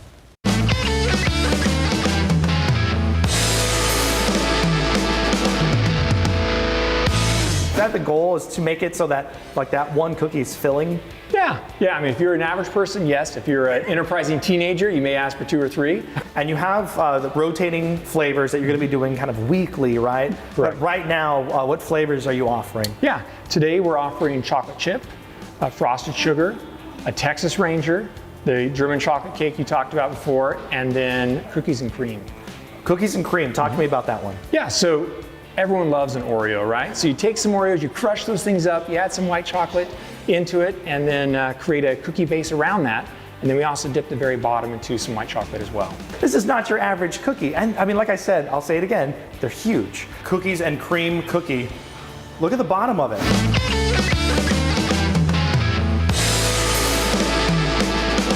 It has a cream on the bottom. That makes sense. All right, so calling all fans, today is the Texas Eats Fiesta Medal giveaway. It is happening right now at the Santikos Entertainment Galaxy Theater on Loop 410 in Parent Vital. The first 200 people will get a Texas Eats Fiesta Medal, and our David Elder is already out there. Here's the thing, 1 medal per person while supplies last, so you got to get out there, get them before they go. Fiesta just around the corner. Today's Texas Eats Fiesta Medal giveaway. It is a chance for you to get your 2022 Fiesta Medal collection started. And we just got a text from David Elder saying, come on out, we're having fun. Come get your medal.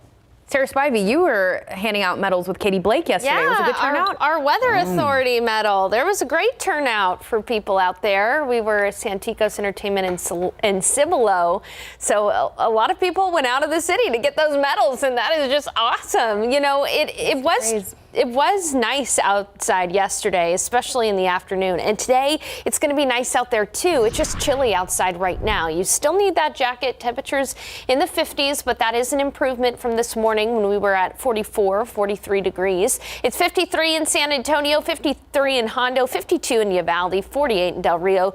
It's still in the 30s up in the hill country, though, in Kerrville, but temperatures are warming up everywhere you look. A closer metro view here. It's 52 in New Braunfels, 50 in Castroville, 53 in Hondo, 45 in Bernie, 58 Stinson, and 48 in Converse. Temperatures on the rise, and with total sunshine for the remainder of the day, it's only going to get warmer from here on out.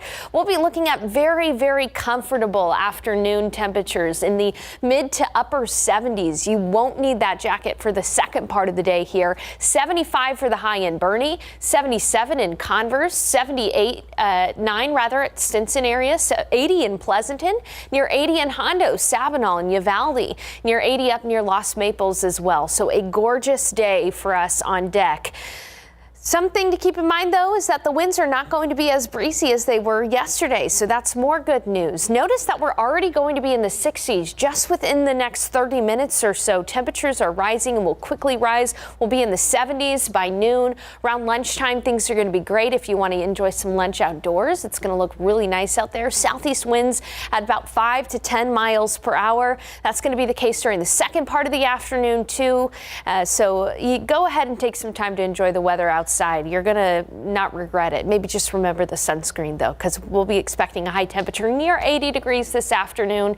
And even tonight, things are not going to get that chilly for us that quickly. It is going to be in the 60s, though, by 9. So, you may want to bring that light coat with you this evening as well, because temperatures will dip into the 50s by midnight. Again, winds today from the southeast at about 5 to 10 miles per hour. The only possible hiccup in the weather today could be that some areas are seeing an increase in the oak pollen. Now, oak today and the pollen count is low, but as you can see, those catkins or those pollen tassels are really starting to show up. And even this morning, I had a little bit of a light yellow on my car from some of the oak pollen. So even though the pollen count reads low on the oak right now, I think it's really going to start ramping up here, and that is usual. This time of year, we usually see oak start to peak toward the end of March and early April, so that makes sense. So keep that in mind. If your allergies are acting up as you're outside today enjoying this beautiful weather, it might just be because of the oak pollen.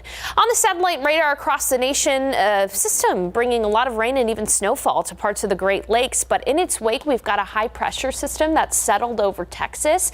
This is what is giving us a break from the gusty winds, and it's allowing for total sunshine. But as that high moves off to the east and a storm system approaches from the west, the difference in pressure from these two systems is going to make winds very gusty tomorrow in San Antonio from the southeast. We're going to see wind gusts of up to 30 35 miles per hour for your Sunday, especially during the second part of the day. And because it's been so dry, this is going to be an elevated grass fire day tomorrow. So keep that in mind. Even though the weather is going to be really nice tomorrow, as far as temperatures go, chilly in the morning, comfortable in the afternoon, we are going to be seeing an elevated grass fire danger tomorrow for your Sunday. Then our attention turns to Monday, when we do have a potential for some showers and storms, our best chance for rain in a while, although some strong and severe storms are going to be possible Monday, especially east of 281. So coming up in the next half hour, I'll detail that chance for storms more in depth. We'll talk about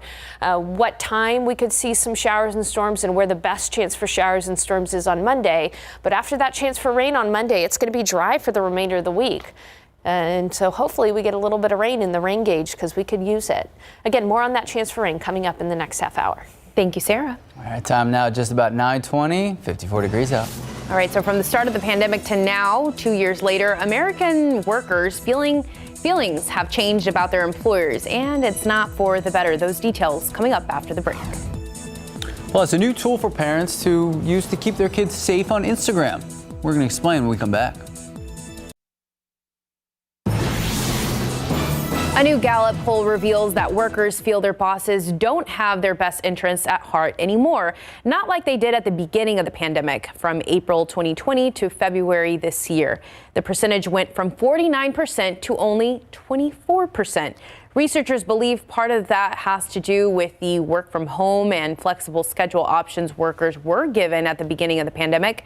Gallup found nearly 9 in 10 workers want to keep some form of flexible work arrangements to stay in place. All right, so Instagram rolling out new tools to help parents keep their kids safe on the app. So listen up if you're a parent out there. The new tools were rolled out earlier this week.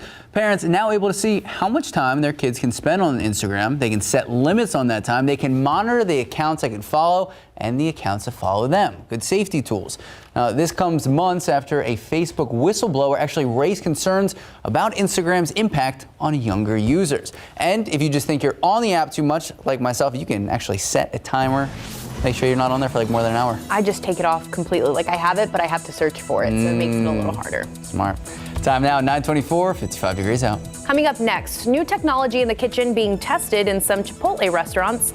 Those details after the break.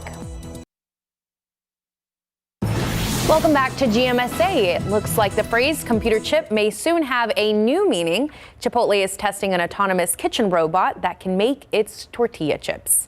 Officials with the restaurant chain say the mechanical assistant, dubbed Chippy, will allow human employees to focus on other food-related jobs. Chippy is being taught how to cook chips with Chipotle's current recipe at the company's innovation hub in California. And later this year, it will make its debut in a location in the southern part of the state. So could it be us? Well, I think it's southern part of California. Oh. Yeah, sorry. But maybe Texas X. Do you like the Chipotle chips? Parade. Oh, yeah, absolutely. All right. Time now, 9:28, 55 degrees out. Still ahead on GMSA, it's March Madness. We're talking about the mathematical madness behind choosing the perfect bracket. And the Tejano fanfare going on later today at Market Square. Jonathan Cotto joining us live during the setup. We're going to check in with him in just a bit. Good morning, welcome back, and happy weekend. 9:31 this Saturday, March 19th. It's funny, we could hear David Elder in our ear, like he's gonna be joining us live in a bit, but you can hear him being like, oh, can I pet the puppy? It's Fiesta medal giveaway for him today. So people are, of course, excited for that, and it's going to be the perfect day. It's chilly right now. So take a sweater, take a jacket, but later on, Sarah, you say we won't need it. Yeah, Alicia, already warming up. I mean, we started off in the low 40s and now it's in the mid 50s in many places. We're seeing total sunshine in San Antonio, but there are some clouds, especially further up north into the hill country. Near Bernie and Kerrville, some high-thin cirrus clouds near New Braunfels as well. It's 52 in New Braunfels, 55 in Castroville, 58 at Stinson, 55 in Pleasanton, still in the 40s in the hill country where they were off to an even colder start in the 30s. 30s. But look at the high temperatures today. We're not going to need the jackets in the afternoon. It's going to be gorgeous. Highs will be in the mid to upper 70s, 78 in New Braunfels, 77 in Seguin. In southern Bexar County, close to 80 degrees, mid to upper 70s in the northern part of Bexar County. Helota is 75, 79 in Hondo, 79 in Devine, 80 in Floresville, and 80 in Nixon Smiley. Now, outside today in the pollen count, molds, juniper, and oak are present, but in low amounts. The one thing to keep in mind, though, is that oak number is probably a little higher in some areas around the city, because I've seen a lot of these oak trees pollinating with those tassels of oak pollen called catkins. So keep that in mind. If you have allergy-like symptoms, it's probably because of some oak out there. Speaking of things in the air, you know, the Eastland Complex fire just to the east of Abilene, only 15% contained. And although today's going to be a better day for firefighters to fight the fire, you can see that there's still a good plume of smoke across parts of the coast. So if you're going down to Corpus Christi, or if you're heading south, just know that you might see a bit of a haze on the horizon, or if you're heading up north toward Austin. Otherwise, we are expecting high fire danger in San Antonio tomorrow, so there's quite a few things to talk about in the forecast. Chilly morning today and a comfortable afternoon. That'll be the same story tomorrow too for your Sunday, but there will be high fire danger because of windy conditions. We'll detail that, how high winds will gust, etc. And then storms are possible on Monday. And coming up in the forecast, we're really going to focus on the possibility for storms Monday, where the best chance for rain is, and where the best chance for severe weather is coming up on Monday. That forecast in just a few minutes. Alicia, Max.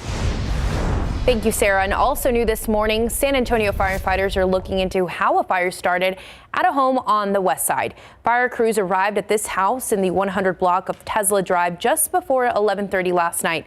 They say flames burned the exterior of the home and also made their way up into the attic.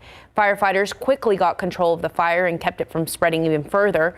No one was home at the time, but damages are estimated at about $10,000. Now to the latest of the situation overseas. Arnold Schwarzenegger taking aim at misinformation when it comes to Russia's invasion of Ukraine. And the Austrian famous former governor of California sharing a passionate message for the Russian people on social media. Lama Hassan has the story. There are things that are going on in the world that are being kept from you. Terrible things that you should know about. The governor taking to Twitter, Arnold Schwarzenegger posting a video addressing Russian citizens directly, warning them of disinformation being spread by the Kremlin. So I urge the Russian people and the Russian soldiers in Ukraine to understand the propaganda and the disinformation that you're being told. Schwarzenegger joining a growing movement to pierce Russia's digital Iron Curtain. The U.S. State Department joining Russian messaging app Telegram, hoping to get through Russian censors. The words war and invasion banned from Russian reporting of the crisis in Ukraine. This Russian television editor arrested after interrupting a live broadcast last week with this sign, "Stop the war. Don't believe the propaganda. They're lying to you." It was my own anti-war decision. And a group of hackers known as the Ukrainian IT army also trying to get through to the people of Russia. They're hacking Russian news sites to post accurate casualties of Russian soldiers in Ukraine. Schwarzenegger's emotional plea is now being shared in Russia by opposition figures, and the goal is to slowly chip away at Russian public support for the war and the morale of Russian soldiers through many channels. And just to give you a sense of his outreach on Twitter alone, he's racked up 32.5 million views and counting. Lama Hassan, ABC News, London. Back here at home, Tejano music lovers, prepare, because there's going to be music all day long today and tomorrow for a fanfare. That is right. All right, so it kicks off at noon today. Jonathan Cotto joining us live from the setup at Market Square. So, Jonathan, how are things going out there? Good morning, Max. Good morning, Alicia. That's right. This event kicks off at noon, so get ready. The heat is definitely going to be on. And to discuss all things Tejano music, who better than to talk to Bino G, events coordinator for the Tejano Music Awards. Good morning, Bino. How are you? Well, good morning to y'all too, man. Thank y'all for everything that y'all do. And, you know, we're ready for day number 3 today, kicking off at noon right here on this very stage. So less than about 2.5 hours, we're going to have people already out here getting ready for the big party. We're expecting triple the amount of people that we had last night. And speaking of last night, how was that turnout? What did it look like? Oh my God, it was like back in the days, right before COVID. So people are ready to come out and party again. So, my thing is y'all come out here, have a great time just like everybody else does. Come out here and enjoy some great bands from all over the United States, not just from the state of Texas, from all over. Now, you mentioned COVID. I know the pandemic played a really tough, it had an impact on production here, canceling events for almost 2 years. How good does it feel to be able to just set up these stages, 4 stages here at Market Square for the people of San Antonio? It's wonderful, to see everybody come back together again and just get back into the groove of things. I think that's the most important part, just trying to get back some kind of normalcy again. Now, for all the folks out there who are just Tejano music enthusiasts, this isn't the only Tejano music event that's going to be taking place. We know that the Tejano Music Awards will be taking place at some point in the fall. Can you expand a little bit on that? Well, for the last 2 years, we've gone virtual. So this year we're going back in-house again, thank God. I'd rather do the in-house than virtual anytime. This is a lot more work with it. But yes, thanks to the good Lord, we're going to be back in-house with the live audience again. Well, that is definitely excellent news. Sabino, thank you so much for being out here with us. We are looking forward to all the live performances, and we're definitely looking forward to Shelly's concert tonight as part of her farewell tour. And I know right now, not only music is going to be available, but also food. Bino and I are going to go get some gorditas because the smell is starting to trickle in, and we're getting a little bit hungry.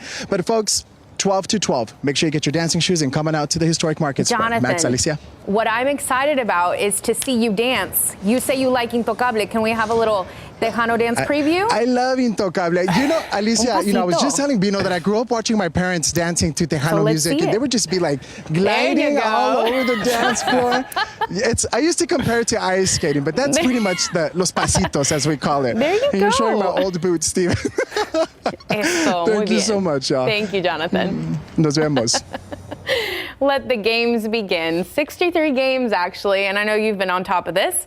We're talking about March Madness, when 126 college basketball teams face off for the title of NCAA basketball champion. All right, so we're day 3, and bracket's mildly busted. It's fine. So if you did fill out your bracket, let's break down the math. Is it possible to pick a perfect bracket? Has anyone ever chosen every game correctly? David Sears reporting on the mathematical madness behind March Madness. There's more math to basketball than just racking up 2 points here and 3 points there. How do you pick your winner? Statistics. Knowing the people that are on the team is specifics. That's key too. I usually do 3. And I'll do 1 where I'm thinking. 2, I just random. We hate to say it, but your chances of picking a perfect NCAA March Madness bracket is low. Really low. In fact, the experts who study the numbers behind March Madness say that if you randomly pick your bracket, the chances of winning is about 1 in 9.2 quintillion. You have a better chance of winning the Powerball twice in a row. Researchers using statistical methods have only reliably picked about 70% of the games correctly, making the probability of a perfect bracket 1 in 5.7 billion. If you could reliably pick the winner of each game 75% of the time, the probability of perfection jumps all the way to 1 in 74 million. Here's one tip. It's a safe bet to choose all the number 1 seed teams to win their first round matchups against number 16 seed teams. Considering in the entire history of the tournament, only 1 number 1 seed team has ever lost to a 16 seed. Here's hoping you'll beat the odds and be the first to pick a perfect bracket. By the way, the probability of a perfect bracket is so low that Warren Buffett offered $1 billion to anyone who could pull it off back in 2014. No one did. David Sears, KSAT 12 News. We know that your bracket is no good either. And statistically, as David was breaking down, per ESPN this morning, there are no perfect brackets anymore. So there you go. If yours is busted, don't feel bad. You're He's just like in the same boat. Yeah. Time now, 9:41, 56 degrees out. Texans quarterback Deshaun Watson has chosen his new team, and no one saw it coming. What the Cleveland Browns offered the Texans to get them to sign. 56 degrees. Let's take a live look with Live Cam. It's going to be a beautiful day, beautiful weekend, really. We'll be back with more. Good morning and welcome back. 9:45 this morning. The sun is out, but the temps started a little down. But it's going to be a good day. It is going to be a Just great need the day. sweater for a little bit. Yeah, shrug that sweater off, though, this afternoon because temperatures are going to be near 80 degrees. Let's talk about the forecast for the day today and a chance for rain in our very near future, but not this weekend. Outside right now, sunny skies and 53. Quite the improvement from this morning when we were in the low 40s. It's still chilly out there, but not for long. 52 in New Braunfels, 53 Port SA, 49 Seguin. It's 53 in Hondo, 48 in Bandera, 47 in Kerrville. Kerrville started off at freezing. So again, quite the increase in temperature up there. Still chilly though in the hill country. So today's KSAT 12-hour forecast calls for temperatures to warm up very quickly. Even just within the next few minutes or so, we'll already be in the 60s. And then by noon in the 70s. So a quick ramp up in temperatures. One thing you'll notice today is that it's not going to be as breezy. Winds will be from the southeast at 5 to 10 miles per hour rather than gusting up to 25 to 30 miles per hour like we've been seeing in the last week.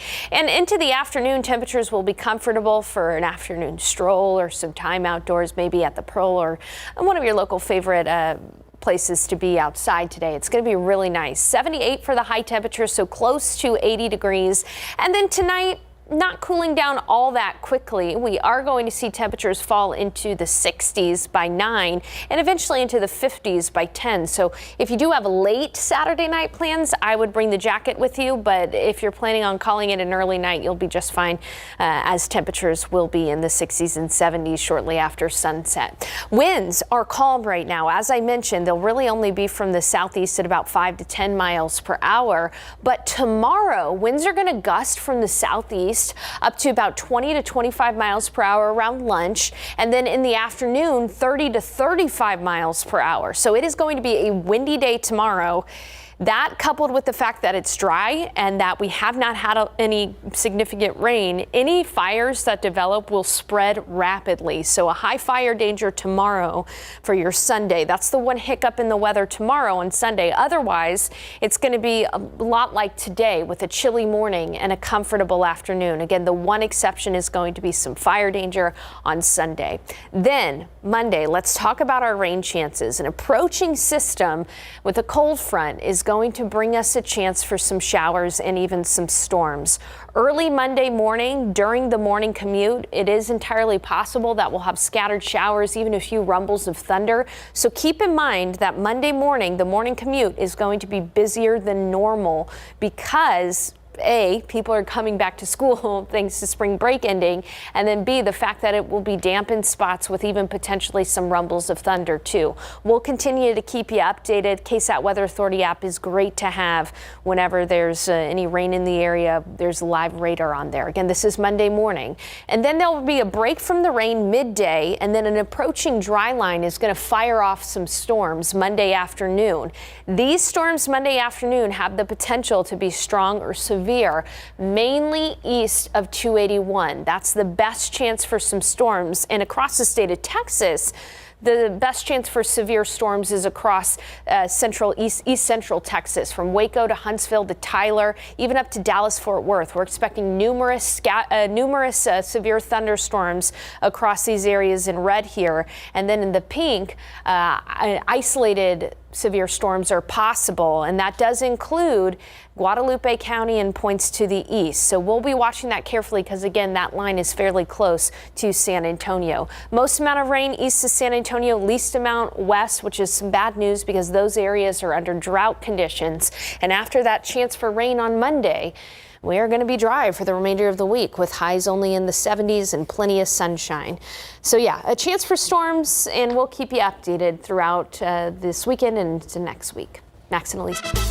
Thank you, Sarah. And as we mentioned in the first half hour, in the first half of the 9 o'clock hour, a Fiesta Medal giveaway is happening right now. You need to go line up. That's right. All right, see the Texas Eats Medal giveaway going on in the Santikos Entertainment Galaxy Theater. It's on 410 and Parent Vital. It's happening while supplies last, and handing out those medals, David Elder joined us live. So David, how's it going out there? Yeah, go ahead and give her. You guys, it is fantastic out here. We have so many people that are excited to be here. You guys, let's show them how happy we are to be here, how excited we are.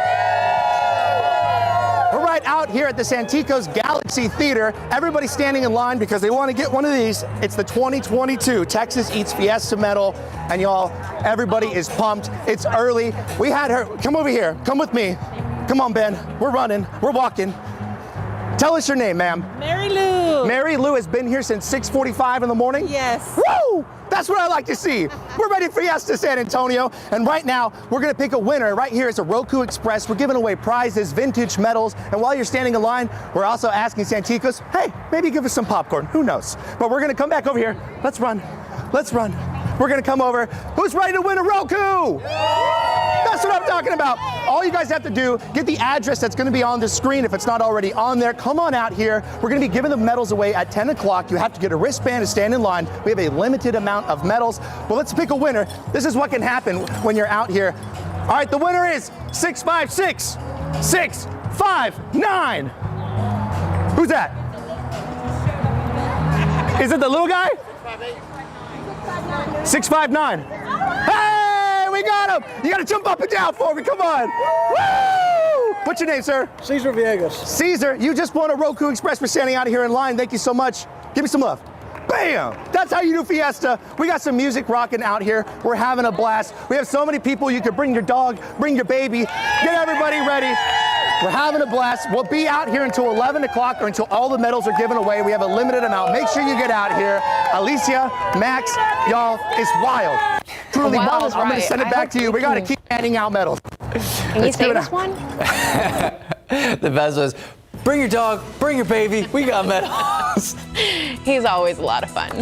David Alden, thank you so much. 9:51, 57 degrees out. Another big name commits to playing at this year's Texas Valero Open. We'll tell you who's joining the field. Pro football coverage, powered by Davis Law Good Firm. morning and welcome back. So after 22 separate allegations, Texans quarterback Deshaun Watson threw most people for a loop. He left the Texans. Most people thought he was going to New Orleans Saints or the Atlanta Falcons, but he is headed to the Cleveland Browns. That surprise revelation came yesterday after the Browns were declared out of the running earlier this week. But after meeting with Deshaun, the Browns decided to up the ante after Baker Mayfield asked for a trade. So the Texans confirmed that they will receive 3 first-round draft picks, a third-round pick, and a fourth-round pick as well. It'll be a 2022 first-round pick, a 2023 first-round pick, and another in 2024, a 2023 third-round, and a 2024 fourth round. A lot of draft picks for Deshaun. So all of this in exchange for Deshaun Watson. He's also going to be getting a 5-year, $230 million contract, all guaranteed, the highest guaranteed contract ever given to a player in the NFL. So now the Browns will grant Baker Mayfield's trade request and try to get some of those draft picks that they gave up back. All right, now to golf. The Valero Texas Open is fast approaching, and a new competitor has been added to the field of golfers. You can now add Ricky Fowler to the list. Fowler winning 5 times on the PGA Tour, including the 2015 Players Championship. The Valero Texas Open begins March 31st. It goes until April 3rd at the JW Marriott TPC Resort Course right here in San Antonio. It's always a good time. Time right now, 9:56, 59 degrees. We'll be right back. And one last look at the pollen count. We've got molds, juniper, and oak. All are low, although I have seen quite a bit of those pollen tassels or catkins hanging from the oak trees recently. It's going to be a warm day with a high temperature in the upper 70s around San Antonio, near 80 degrees in some spots, especially south of San Antonio. And looking ahead, a nice day tomorrow, chilly morning, comfortable afternoon, but it is going to be windy, creating high grass fire danger. We're going to continue to monitor for storms Monday, some of which could be strong or severe. So please continue to keep check on the forecast with us. We'll keep you updated on air, online, and on the KSAT Weather Authority app. It's a perfect weekend for outdoor events. You have the Tejano Fanfare Music Festival today and then Paella Challenge tomorrow. Oh, look at that. All nice. Right. Sarah, Alicia, thank you so much. Thank you for watching. Texas Eats starts right now. Right now. Right now. Right now. Right now. Right now.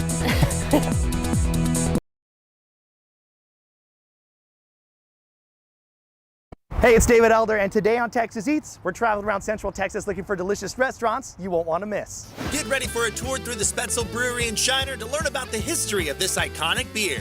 What did I get? 417 bottles were made in the time it took me to barely make one. I'll stick to my day job. Plus, we visit a cafe in New Braunfels serving up some amazing comfort food. I gotta say, Chef, you've outdone yourself. You've also finished it off here with this strawberry dessert. Oh yeah, something healthy. And we go inside a Texas cookie shop serving up a German chocolate cake cookie. You guys know what you're doing. This is absolutely delicious. Awesome. Let's take another bite. All of that and more right now on Texas Eats.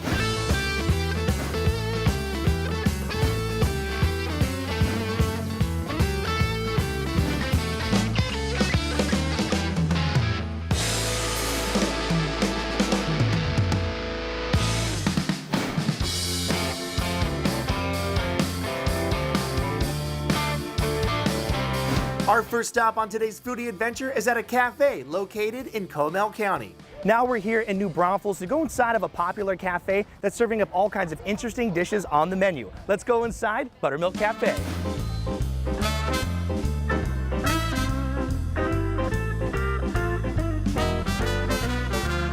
Joining us now is Chef Carol Irwin. We're out here at the Buttermilk Cafe, and I'm super excited. We got our J. Roger, we got some glasses set up, and a bunch of delicious food. So first things first, gotta pour you up a little bit here. Hey, you're doing a good job. I've done this once or twice in my life. You got it in the glass. How long have you been cooking? Because you obviously know what you're doing. I started late in life. I finished culinary school when I was 48. Okay. So you can have another career in your life.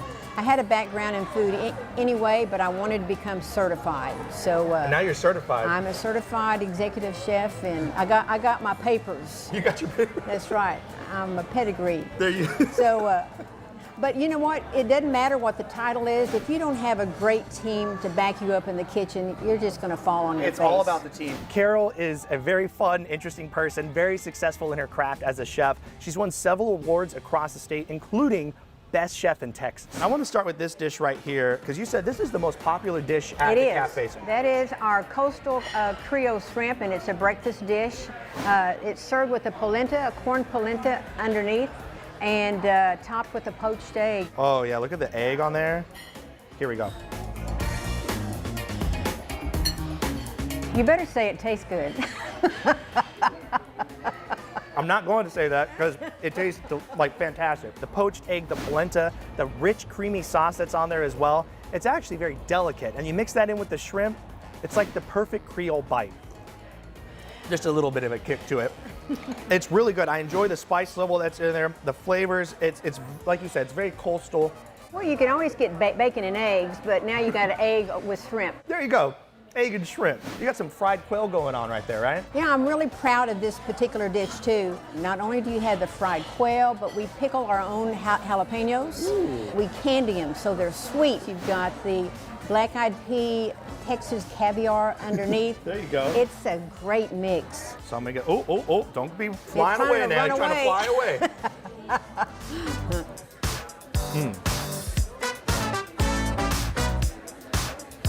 Shut the front door right there. All right. That is good. I'm real proud of it. If you've never tried quail before, or if you like quail, this is the dish to get. It just has such a wonderful texture and flavor Tastes to it. like chicken, right? Tastes like chicken. I want to jump over to these pancakes. It's called Buttermilk Cafe. These pancakes that go over the top. Buttermilk Cafe. And then Buttermilk pancakes. Buttermilk pancakes at Buttermilk Cafe. Here we go.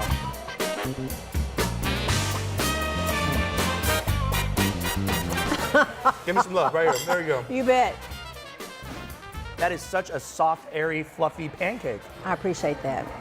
You can eat this whole stack if you're feeling crazy. We got your chicken and waffles. A lot of people like to use panko crumbs. Right. We use sourdough crumbs. That's how I roll. Look at that. Come on. Don't embarrass your mama now. I did that years ago. Don't worry about that. Here we go.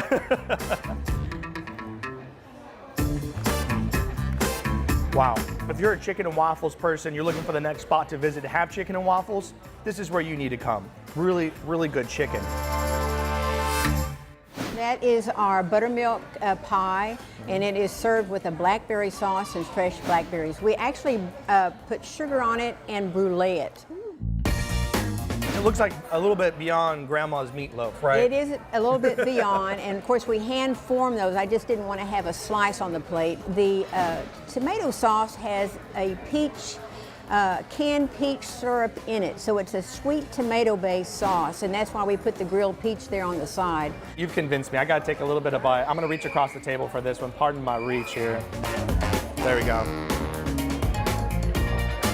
And you always need to have it with mashed potatoes and a lean vegetable.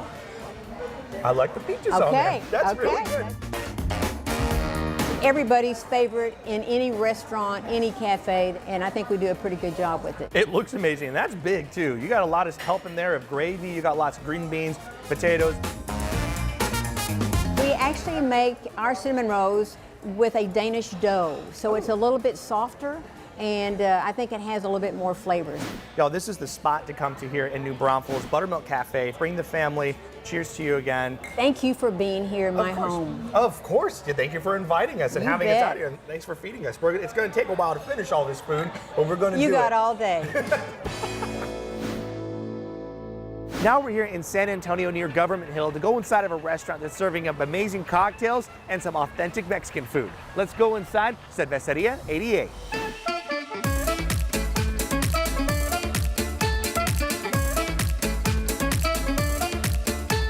Joining me now is Brianna Tran. She is a server out here at the restaurant in front of us. We got all kinds of beers that are dressed up, cocktails, and of course the food. So in this fish taco, we have tilapia fish, we have cabbage, queso fresco, avocado, and it's drizzled with Chipotle ranch. I got big hands. This is a big taco. I'm gonna take a bite. Woo! Give me an elbow. There you go. I love that. I love it too. The fish tacos come with a corn tortilla, but they also have the avocado on there, so it's a little bit of a creamy bite. All that fresh cabbage on there, a little bit of avocado. I mean, everything is so creamy. It's so well balanced, and the fish is nice and flaky. They didn't want to do fries, so they decided to do chips. I'm gonna take a bite. Ooh. I love the sauce that's on there. The onion, cilantro. I mean, it has a little bit of like an acidic bite to it, a great crunch. And it's nice and salty. It's exactly what you want from a chip. So we have your American burger, yellow cheese, you got your bacon, red onion, lettuce, just super American. America! Y'all, this is no joke. Check this out. That's bigger than my head.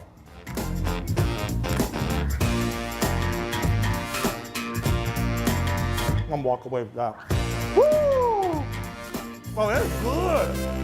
I mean, this thing is big. It is a big burger, and it's got a lot of flavor. If you want to order something huge, I mean, if you put this down and a beer, you're taking a nap in the back of your car, I guarantee you. We got the Volcanes deep fried ribeye with queso fresco melted, cilantro, onion. We got your avocado and our house sauce. All right, so this one, I mean, you just go for it, right? Just go for it, yeah. That's how you gotta do it with this one. Look at this. And is this just cheese on the outside? Yes, and what I also wanted to mention was they wanted to really do the Mexican street city vibe with this. So yeah, so this is authentic. Like the way, this is the authentic way you yes, get it. what you would see out in Mexico City. Look at that, all kinds of meat jammed in there, cheese on the outside, little tostada on the bottom. I'm going in. Oh man. Big chunks of ribeye in there. I mean, I'm tasting like, is there like chicken too? There's like a little bit of everything going on there, right? Everything going on, and the cheese, just a lot of cheese. Yes. You got this dish right here. What's going on? Chicharrón de ribeye. So we got the deep fried chicharrón. We got the avocado, onions, jalapenos, tomatoes, and 4 corn tortillas. So, you could share it with your friends if you just want a little snack. Take a bite, the chicharrón de ribeye.